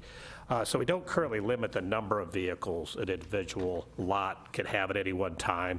We do have provisions in our property maintenance code deals with inoperable vehicles, parking a vehicle on the grass. You can't park a vehicle on the front or side yard for more than 24 hours on the grass. We don't allow overnight parking of buses. We don't allow parking of a vehicle that's over a Class 5 on residential property. We have different provisions on the type of vehicles and the condition of vehicles on private property, but not on the number of vehicles that are parked. And occasionally when we talk with residents, there's a level of frustration where their neighbor just seems to have an inordinate number of vehicles and creating a parking situation for them. There are some subdivisions that have private covenant restrictions on parking, but the city does not enforce any private covenants, so that's really left up to the HOA. So before you deny it, is simply a request on whether amending the property maintenance code to place a limit on the number of vehicles that can be parked at any one time on a residential property is something the council would want to consider. Just a couple of cautions that I identified in my memo. I certainly believe if we are looking at this type of ordinance, it really should apply to the small lots in our subdivisions. If you have acreage, I don't know that there should be a limit on the number of vehicles that would be placed on the property. And then the second item that just a caution is a concern on the enforcement of an ordinance of this nature. We have the parking of vehicles on the grass that we currently enforce, and we actually, you'll probably, if you look at our monthly reports, we have a lot of complaints on vehicles being parked on grass, and we have a lot of good compliance on that. It's just, educating individuals. We allow it on a temporary basis. We talk about 24 hours, et cetera. But when we're dealing with a vehicle on the grass, it's fairly easy to monitor that for our code enforcement officer. If he sees a vehicle on the grass, or if he's called on one, he'll kind of take note of it. You know where it's parked on the property. And then when you return the next day or the day after, if it's still in the same location, you know you have a violation. When we're dealing with the number of vehicles on a property, our concern is on the enforcement end of it, on how do we track number of vehicles, are vehicles being moved around at any, are we doing a point in time count? Which is really the best type of enforcement when the code enforcement officer goes to the property, counts the number of vehicles, for example, and it's in excess, then we have a violation. But if we have to monitor that over a 24, 48-hour period, it becomes difficult to know which vehicles we're dealing with and how many we're dealing with and whether they've been moved or not moved, and how do we mark that. I do have some caution and concern. If we want to move forward, we really have to think about the language we would place in the ordinance and how we would enforce that particular provision. And then just the final caution on this would be the spillover effect. So if we limit the number of vehicles on private property, we're going to have a spillover effect because they're not going to get rid of their vehicles. They're going to move their vehicles. They're going to move their vehicles out to the street or somewhere else. And so I have some reservation on just passing that problem from one property on to others. So again, something else we would have to think about if we're looking at providing an ordinance that would limit the number of vehicles. So this was an item that, again, we've had discussion on at the staff level before because of resident comments. Just thought we would bring it forward to you to see if it was something that you wanted us to do further research on and possibly look at amending the code for. So we're open to your comments and suggestions on this.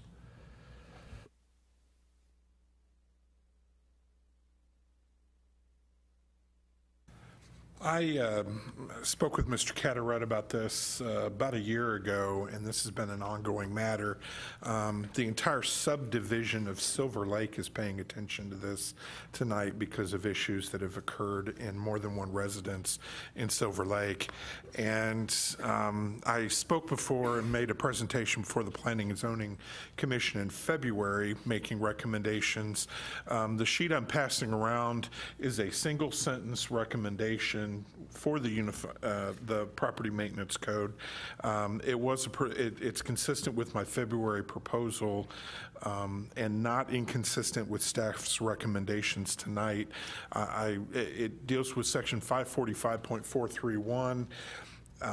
We do have a vehicle parking section that pre-exists. My entire recommendation is add the one sentence. On R1 districts, and I want to stress to break this out, this only applies to R1 districts, which are, and you'll notice on the bottom part of the page, I put definition, our code definition of what that is. We're talking about low-density residential development and limited institutional uses compatible with surrounding residential neighborhoods. So there's already a good qualifying definition. These are properties under 8,600 square feet.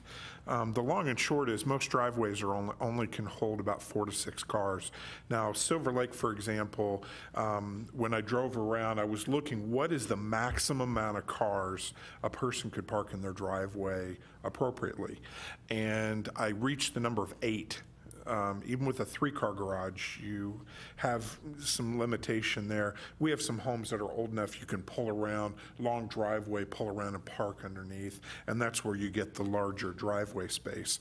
And so the suggestion is this only applies to R1. I know we have, especially in Ward 4, there are a number of farmettes and rural residential agricultural zones. That would not apply to this. So this is only for homes that, in essence, are 50 feet next to your neighbor. And the reason why this was brought up, just to show the absurdity of why this is needed, is the home that stimulated this at the time when I spoke before the Planning and Zoning Commission had 18 vehicles. 18. That's 2 Brady Bunches, and Alice still could pick a car. And there were a number of cars on the grass. But 18 vehicles was just excessive, and none of them were operational, none of them were titled or tagged legally. I mean, you got to go get an inspection on a vehicle to get it tagged, and when we have pictures of an ambulance and a tractor trailer sitting in the yard for over a decade without movement, they're not tagged.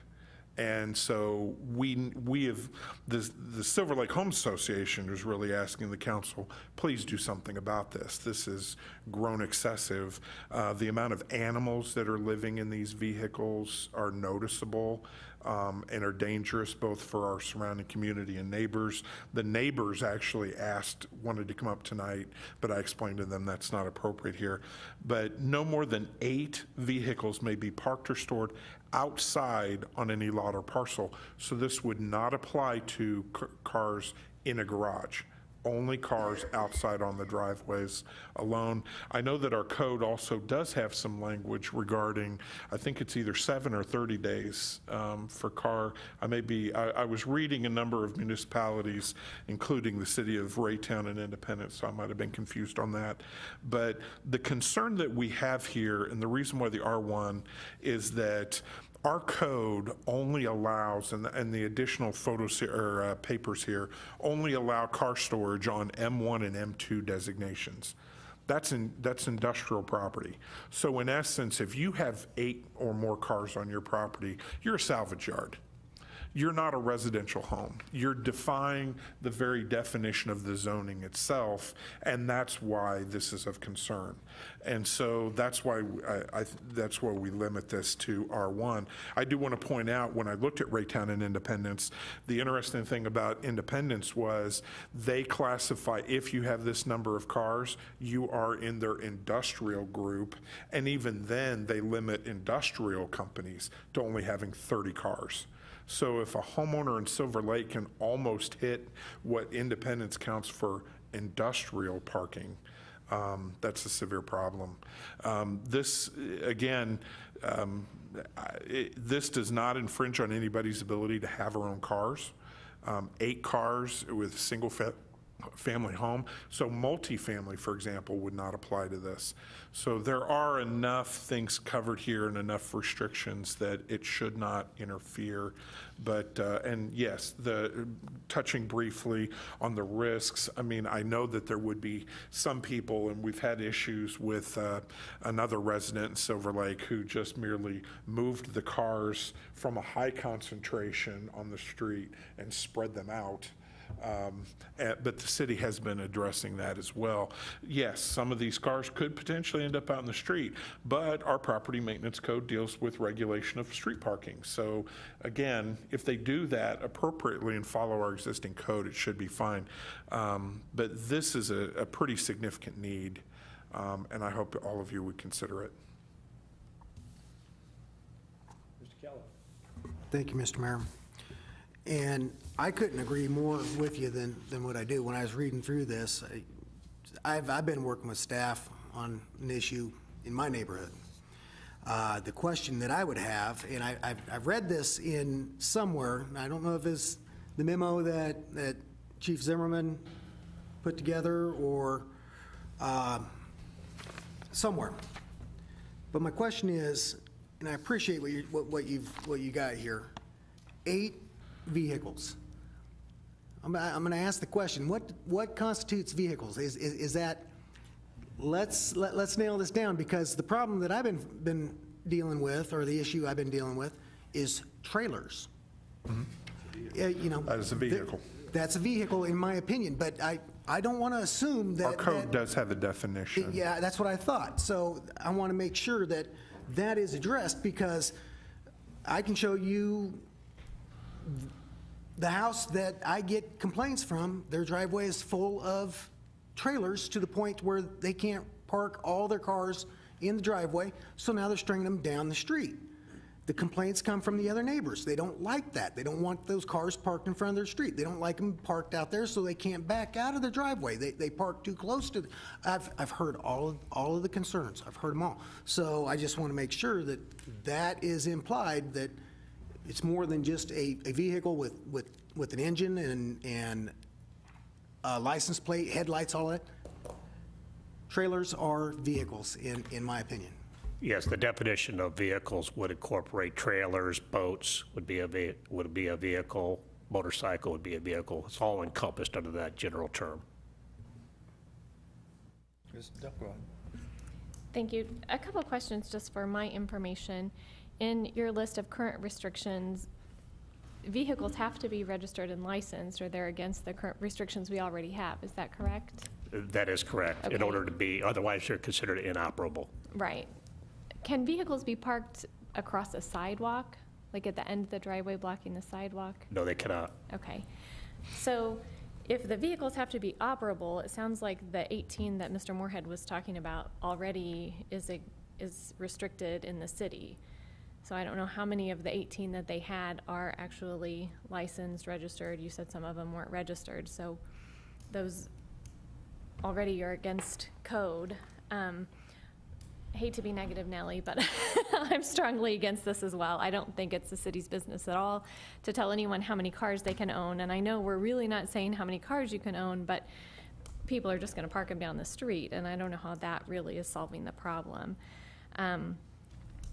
I know in Ward 4 in our neighborhood, we have some houses that have a driveway in the back. Like, Mr. Mayor, I don't know how many vehicles you could park in your front driveway and the one in the back, but you could probably fit more than 8 legally in your driveways. We have other houses that have a circle drive that are in an R1 area, a circle drive and a side drive. I would guess they can probably park more than 8 in their driveway, and who am I to say they can't? Who are we to say they can't? As long as they all meet the requirements that they're operable, they're not junk, they're not parked on the grass. I feel like the restrictions we have already do a good job addressing this problem, and I'm not comfortable saying that people can only have 8 cars or else park them on the street. I'll respond. These are the very similar questions that Planning and Zoning mentioned, and the answers are very clear. Just by our creating zoning, we are regulating property, and so we do tell people how many cars they can have and what they can do with them, and this is consistent in here. Other cities do this, and if you do run across, you'd be surprised how many properties that are zoned R1 only don't have 8, can't hold 8. Now, there are a few exceptions, but in that instance, we also have a zoning variance process that could recognize that. In this particular instance, we're very similar to the hoarding issue we had talked about before. Yes, of the vehicles on the property I mentioned, if they went through the extraordinary effort to pull things out and properly title and register them, The problem is they could just put it right back and then suddenly feel validated. They're still creating a lot of the other collateral problems to that as far as with animals, other things like that. So yes, they can get around the registration, but we still have the accumulation problem. So that doesn't actually get solved. The problem is we don't see a lot of people pressing that 8 number. That's why again, I set the number at 8 just to try to hit it a situation where somebody could literally have 8 cars. I'm hard pressed to see beyond that. The number's flexible, but still, we do regulate what you can do with your property. We deal with this a lot, and I mentioned Silver Lake just because I've dealt with a lot of the homeowners there, even with code issues related to vehicles that deal with the HOA. And the big discussion we have to have with people is, you bought a piece of property with certain criteria. Yes, you have the right to use it within the boundaries of the law. And if you bought a piece of property and suddenly want to take 12 trailers and put them out there, you're kind of going against the grain there. And in this particular instance, there are collateral negatives to that. And that's why this issue is being presented. Mr. Burke? Thank you, Mr. Mayor. It was brought up parking the sidewalks. I usually bring this up every month or 2 months, getting ready to go back to school, so I'm sure I'll be thinking about it every day. The amount of vehicles in front of a property does not reflect well on our city. To be when we look at some of the things in our survey, we look at some of the things when we look at hoarding, so many issues that we've looked at tonight, and we're going to get to towing next. It all reflects poorly on our city. When you have multiple vehicles that need to be worked on to just get them to move, that makes us look like not a very good city at all. And I'm irritated with trying to walk down the sidewalk and there's a trailer with one wheel on the sidewalk that we spent millions of dollars putting in this city, addressing some ETC issues from 2006. We're spending millions of dollars to make our city look nice, to be livable, to be all ages, to be accessible for handicapped people as well as everyone else.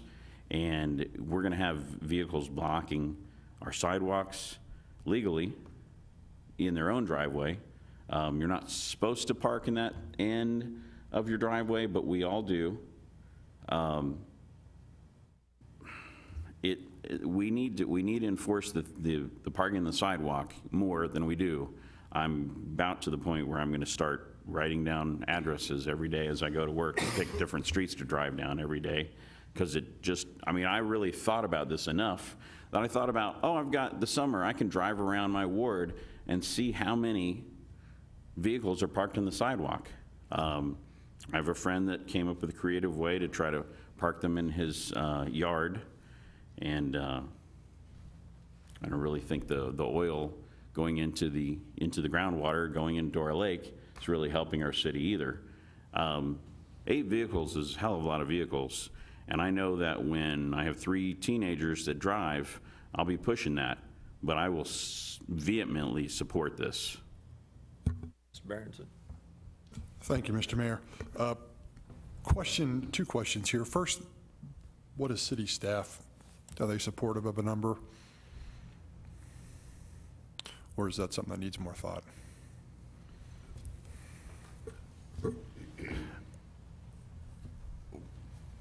We would be supportive, but we also recognize that, and it's one of the reasons Mr. Carteret has certain of the cautions in there.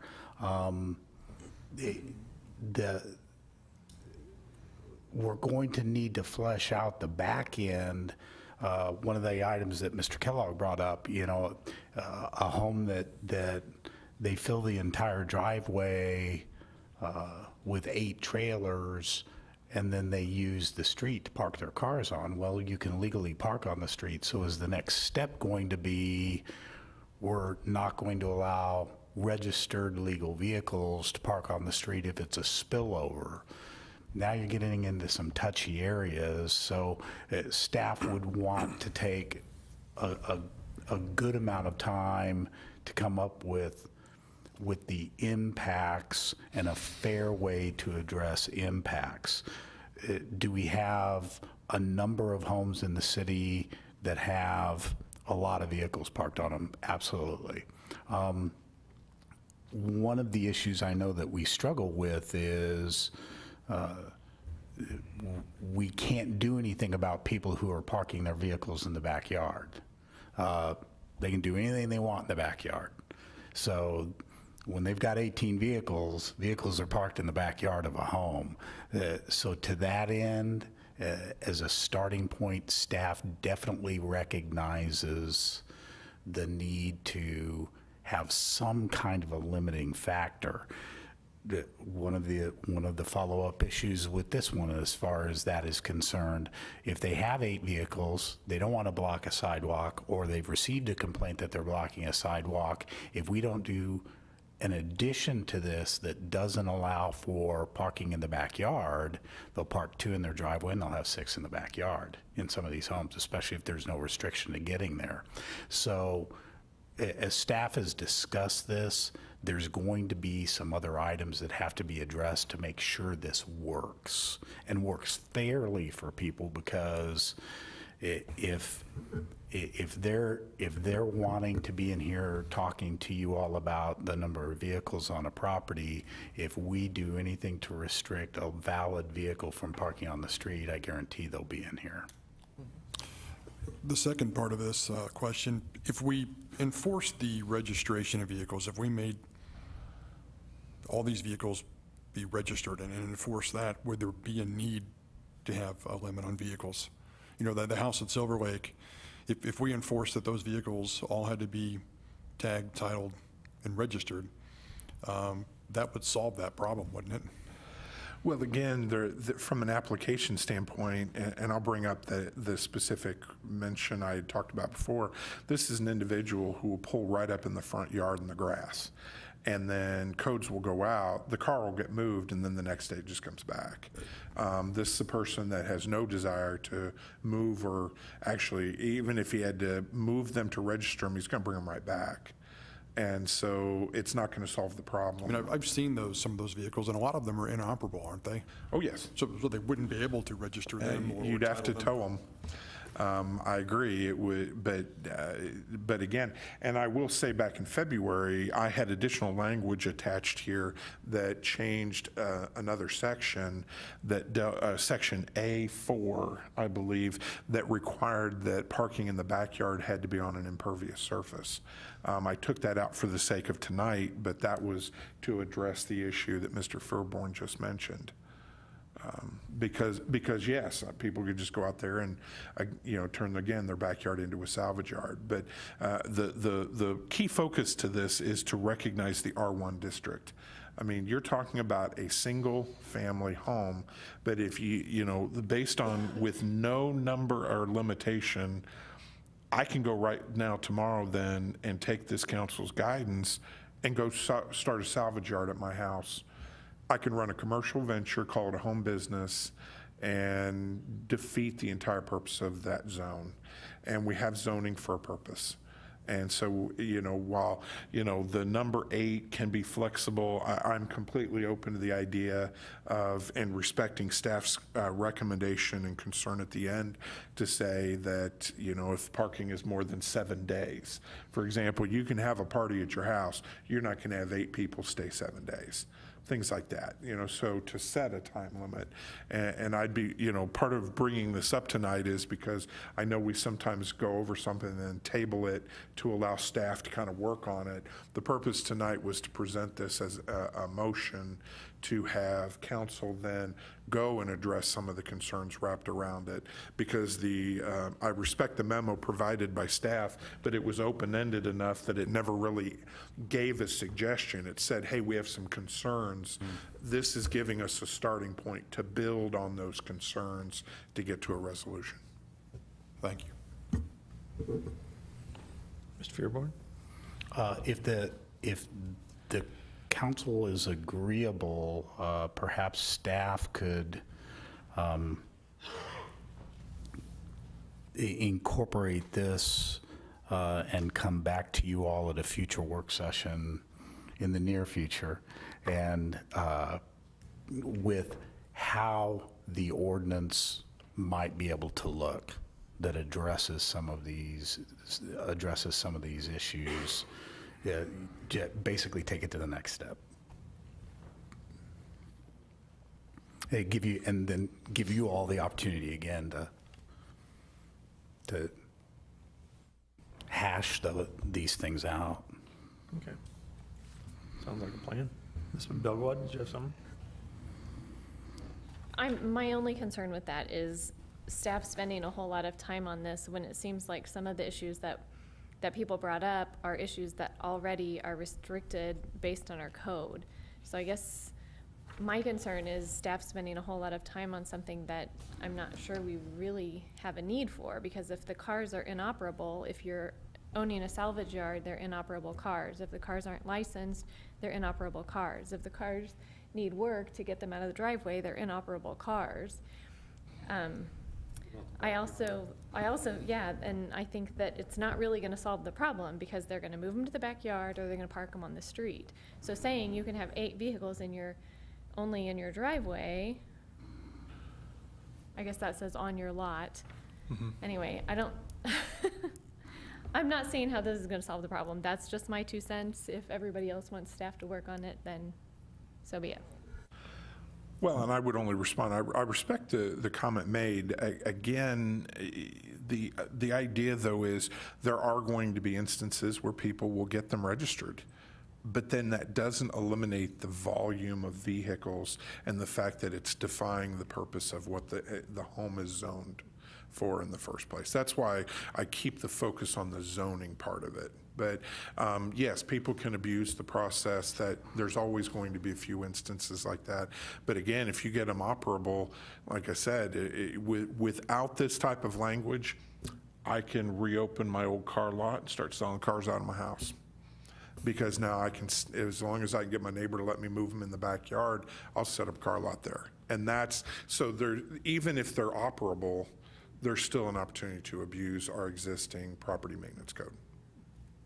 And that would be what staff would try to focus on, because you are correct, council member. We have areas that address the broken down vehicles, the ones that are on, they come with their own challenges. But this would have to be for vehicles that are tagged and licensed, and that would be staff's focus on this.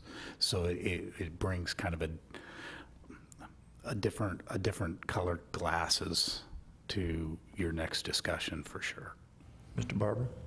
I just want to add that I support this. You know, we, like it or not, we're not a rural town anymore. We're in an urban setting. A lot of towns, cities limit the amount of vehicles by the number of garages and by the amount of space your driveway has, not blocking the sidewalks. So I think 8 is, I would support 6 actually, but I think 8 is very, very fair. We do limit folks on how many animals they have. We do that now. And the reason it's not the person, there are people that do have personal responsibility, but it's for those folks that don't have that, and then they start infringing on other people. And that's where, in an urban setting, that's where you got to draw the line. So I do think it's time that we update our code, and maybe because of the backyard situation, maybe we do need to do a limit. And maybe we need to think about down the road, keeping somebody from having 20 cars and then parking them all over the city as well. So I mean, I think this should be dynamic, and we should be looking down the road, try to keep one step ahead of somebody that wants to try to abuse the ordinance. So. Thank you. Mr. Townsend? Yes. If I'm looking at the zoning map classification, yes, R1 takes care of the majority of the city, but it looks like Creekmore is not R1? That's correct. Creekmore is Planned Unit Development, PUD. Okay, so I'm probably certain their homeowners were covered parking on the grass, but if they We were, have a POA, though. yeah, their homeowners association would cover that, but if they so chose to have code enforcement, we wouldn't be able to apply that to that part of the town? That will, if I might. Sure, Mr. Sir. Thank you. That would depend substantially upon how it's drafted at the end of the day. One of the things that's been proposed this evening is 8 per lot for a residential R1 designation. Other considerations that you might take into effect would be number of vehicles per square foot or number of vehicles per acre within a particular lot that might be applicable without the actual zoning designation. The PUD, you'd still have a residential zone district under the PUD, but you'd have that overlay as the planned unit development, which has additional factors that they can impose for development of Creekmore.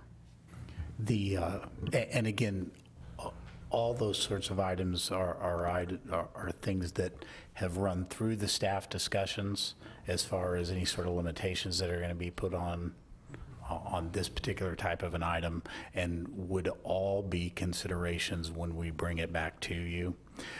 As I recall, one of the discussions at the staff level actually involved Creekmore. And of course,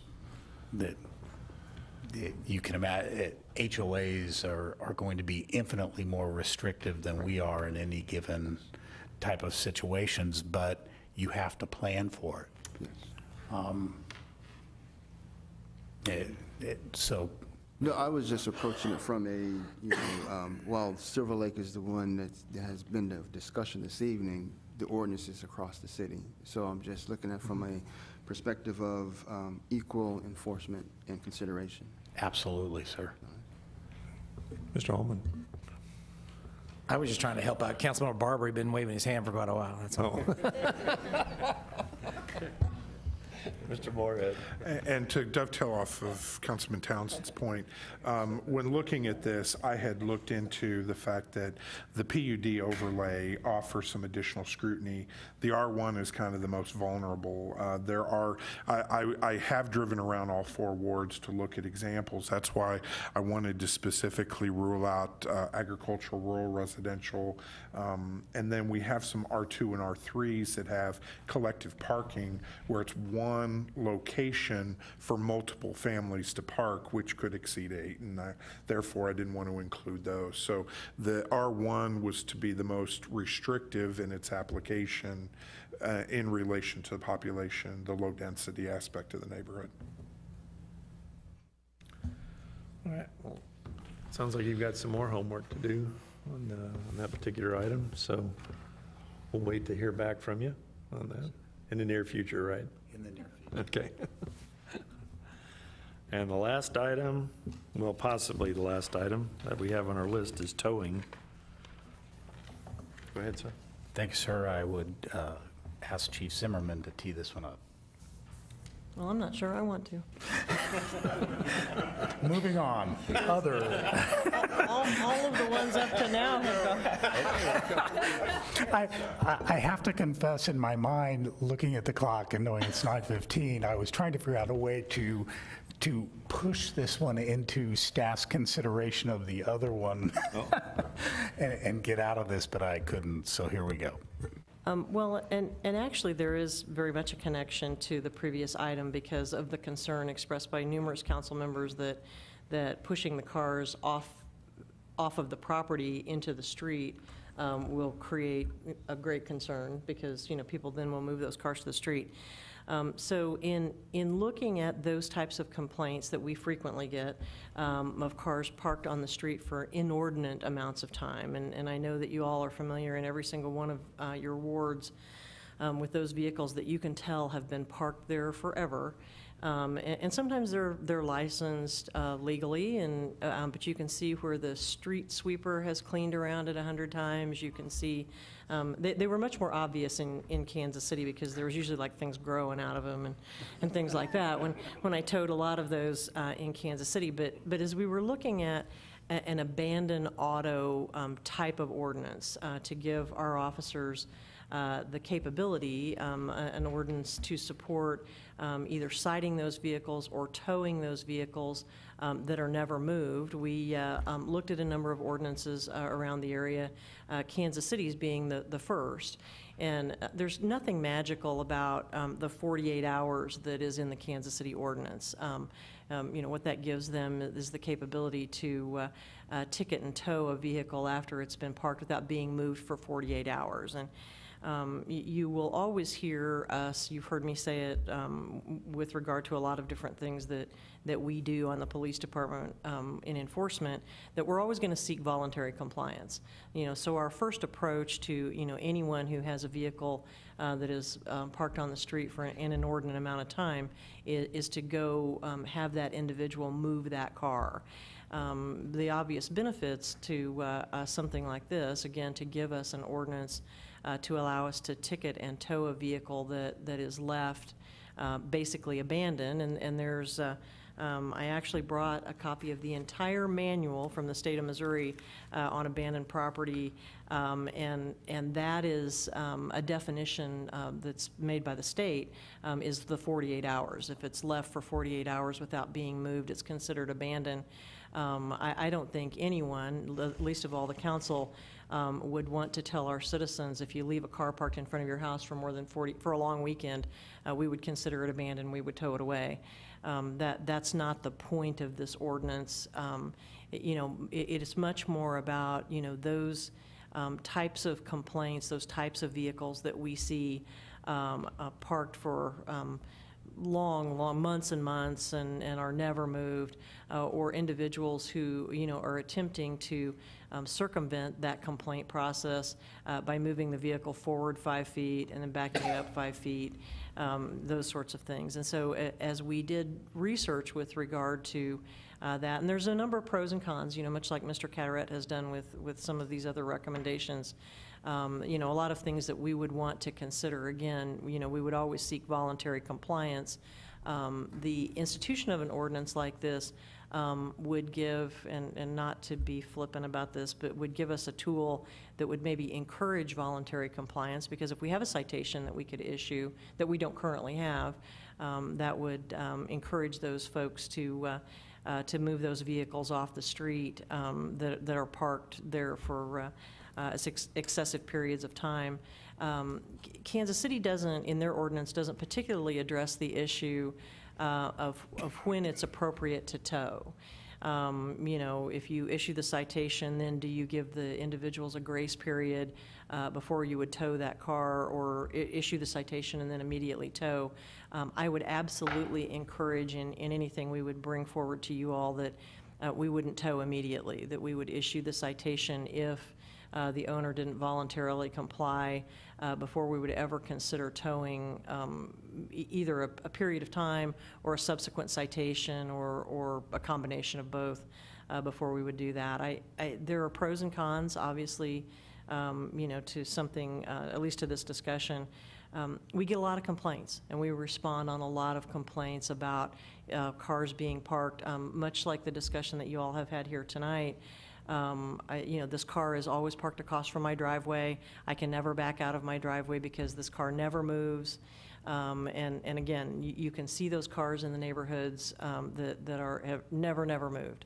And regardless of whether or not, and without an ordinance, if they're legally licensed and legally parked along the curb, I have no other avenue available to me to other than many times, again, in the spirit of voluntary compliance, if we get a complaint from a neighbor, we will contact the owner of the vehicle and say, hey, we're here based on a complaint about your car being, parked out here an excessive period of time. Could you move it? You've got an elderly neighbor that, is having difficulty backing out because it's right directly across from their driveway and that sort of thing. But there are a number of ordinances around. Kansas City, we looked at Mission, Kansas. Like I said, there are many communities around that have in compliance with what the state law says, an abandoned vehicle, and most of them use 48 hours as the standard.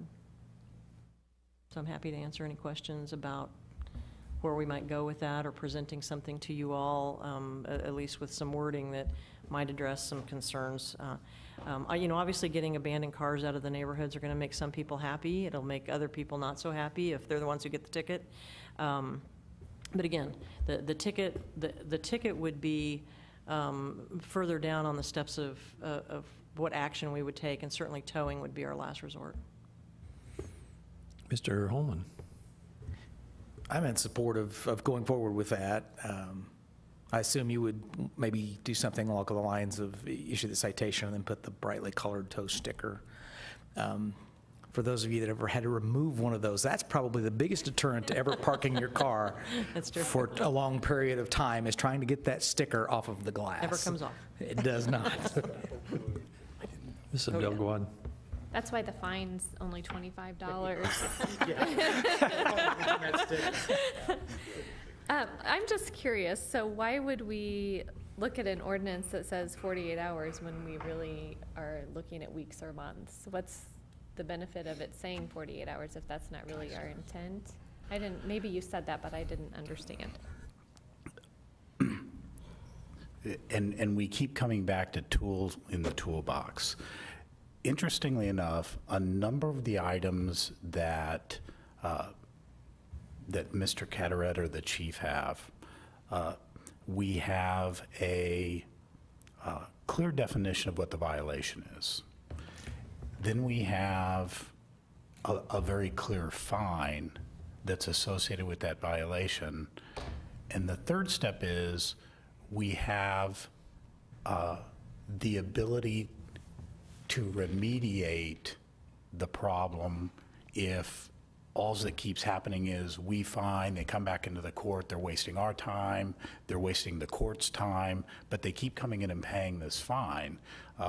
I liken it to getting your grass cut. You can keep coming in and paying the fine, but eventually we need to have the tool that we're going to go do it. If you don't actually move this and you just keep playing the game with the court, we got to be able to move that vehicle. So yes, it may be months, but once we put the sticker on, you have 48 hours, and it gives us the ability to remediate the problem ourselves. We recognize that there, like everything else we've talked about tonight, there's going to need to be significant discussion at the staff level. Even today, we talked about how are we going to tow them and where. You know, we have a tow rotation that's in place. Do we require that? Then you have to, thank you. You have to look at how where you're towing it to, how they're going to react. If it's a truly abandoned vehicle, now all of a sudden, what can they do with that? 30 days pass. Is it 30? Mm-hmm. Yeah, 30 days pass. Are they allowed to auction it off? So we have some work to do on the back end of it. One of the considerations was, you know, we require the tow companies to only tow it to homes that have 8 vehicles in the driveway, and then we start that whole cycle over again if the other one passed. Sorry, sir. It's almost 9:30. But this one, if the council would like to see it go a little bit further, is like the others in that we have a whole lot of items that we would still need to look at to bring you. We're a little further along with it because we have a really good model here with what Kansas City is doing. So if the council is interested, we could bring you the ordinance. Mr. Moorhead. I had the pleasure of representing the company that Chief Zimmerman called for over 12 years that did all of this. There's actually a lot of regulation regarding dealing with abandoning non-consent tows. And there's a wonderful state packet of state information and a number of state laws that apply. Also, county and cities have regulations regarding it. And it is incredibly difficult and dangerous to tow cars without consent. And that's one of the reasons for this. So having definitions in here of what is defined as abandoned really helps. For example, right now, there could be some concern that, we have instances where we have people who abandon cars on private property, and right now it's very difficult for law enforcement to get those cars moved unless there was commission of a crime, but in some instances, the homeowner has to pay to have the car removed. And they have to bear all the burden of it. So it becomes, and the liability. So there becomes some very difficult situations here. Yes, I can tell you all the times that we did Kansas City tows for the city of Kansas City, these cars had been abandoned a while, but at some point, law enforcement needed that extra ability to remove that vehicle for safety and other purposes. That 48-hour definition may seem small, but in some of the instances, there were emergent situations that required that vehicle needed moved. And so this really codifies something that larger cities have already done. I'm totally supportive of this. This language here is very consistent and has been tested in our courts. And so, I understand that, we may still tweak a little bit, but this is actually pretty lock solid. Kansas City, they borrowed language from St. Louis that borrowed language from San Francisco. And like I said, this is almost probably the greatest, tightest language we've heard of tonight. So it's a fantastic value for law enforcement and for private citizens. And remember, these are cars on public property as well as private property, and we do regulate that. And we do have the ability to control that. So, and again, I have some instances in a nearby homes association where, when you've got a guy with 7 cars sitting in front of his house on the road to where an ambulance or a fire truck cannot get through there, that is of grave concern. This gives us a better ability to do something about that. Anyone else? Mr. Kellogg. And I'll add, or the mail truck. Yes. That's one of the concerns that I've gotten, is that the cars are so much in the street that they are now blocking the mailboxes. We have ordinance against that. But anyway, I'll leave that. I think staff has done a great job, and I think there's room for improvement here, and I know they'll go back and tweak. The one thing that I do want to point out that I really do appreciate, it is differentiated in the memo between the highway, the street or highway, and then what was designated interstate, highway, or freeway, and the 2 different time periods between those. A regular street's 48 hours, and a freeway interstate is 10 hours. So, and that addresses the public safety issue there. So, I don't know if we've got that ability right now. A car breaks down on 58, that's certainly a safety issue, so, but I don't know if we got the ability to. We do. If a vehicle's creating a hazard, a traffic hazard, we have the ability to tow. Okay. I'm in support of this, but I know staff's going to take it back and tweak it some more, so anyway, I'm done for the evening. And I will, I'm sorry, Mr. Mayor, and I will say that interestingly, and it's not included here, but 70-642 deals with vehicles that are parked on the street for over 48 hours, disabled veteran plates, handicap plates, and that sort of thing being exempt from the ordinance, which I would encourage us as we tweak this to include that language in ours as well. It just wasn't included in the staff memo. Thank you.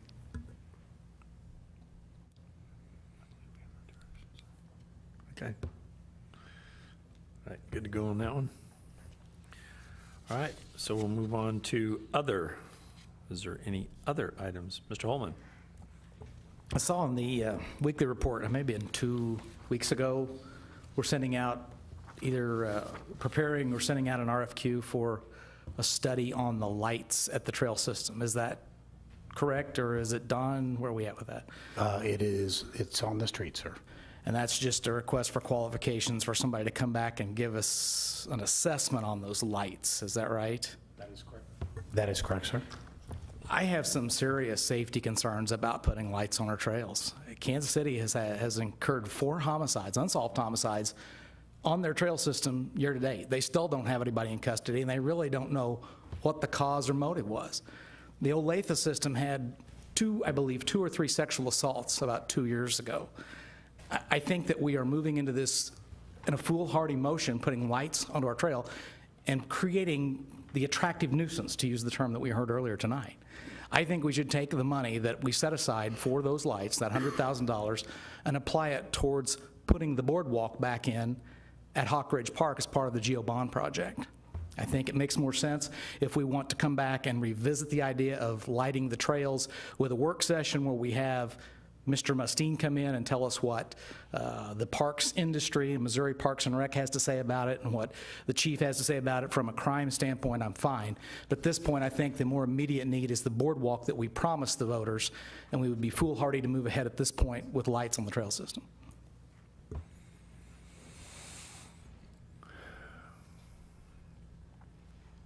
So you said the RFQ is already out, though?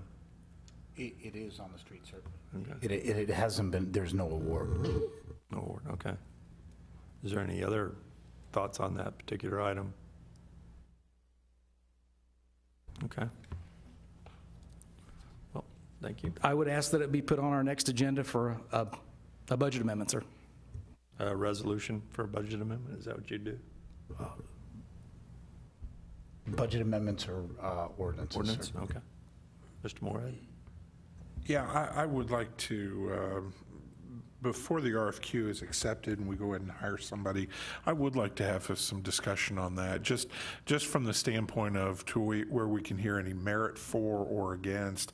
I remember last time when we put it in the budget, it was kind of a generalistic funding, so it might help stem concerns or support if we could hear a little more of the specifics before we approve or kill a project. That's fair enough. I think that's a good idea. Yeah, put it on session a on the work item. session, and maybe we even get some staff discussion at that work session that might quell some of the need for the RFQ itself, depending on what staff has done. Then, no, not on a regular, council is asking for a work session discussion. Right.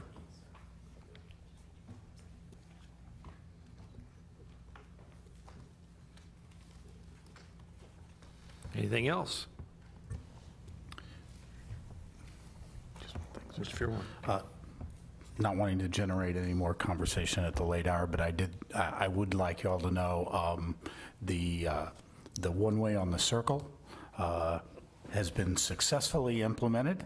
Had an interesting Friday afternoon. It was implemented at 10 o'clock on Friday. Friday from about 4 o'clock to 6, and a little bit over the lunch hour was a little bit challenging. A lot of people going to Community Bank of Raymore to get to the ATM. And it's obvious that they had their route down, and it's obvious that they're pretty blind to anything that's been added to the route, including the big orange flags, because those were most of the folks. Our officers probably could have just sat over in the Community Bank of Raymore parking lot as they pulled in and just reminded them. May I say that one of the people who used our parking lot to cut through had a felony warrant and went to jail, so. Yeah, which was one of the interesting ones. Yes, indeed. It really calmed down over the weekend. I had a little bit of concern, of course, as you know, the first step in all of this was that we did the microservicing, and one of the things I didn't realize is when you do really thick microservicing, the emulsifiers, if you get a really heavy rain, actually come up, and it looked for about 3 hours like the car wash had broken. And I have pictures of suds in the street this high. People were pulling into the parking lot thinking it was paint off of the new paint striping, and I actually made that mistake too. I called Mike Crass in a panic. But and we actually put something out. It did get a little bit slick because it was just like soap in the circle here. Fortunately, it continued to rain torrentially, and it washed it all away by the time we got to Sunday morning, and it's all looking good now. But it's been a successful implementation, and even the people who we were pulling over to let them know, many of them expressed the fact that they thought it was a great idea. So far, so good. Okay. All right. There's nothing else. We're done. Thank you.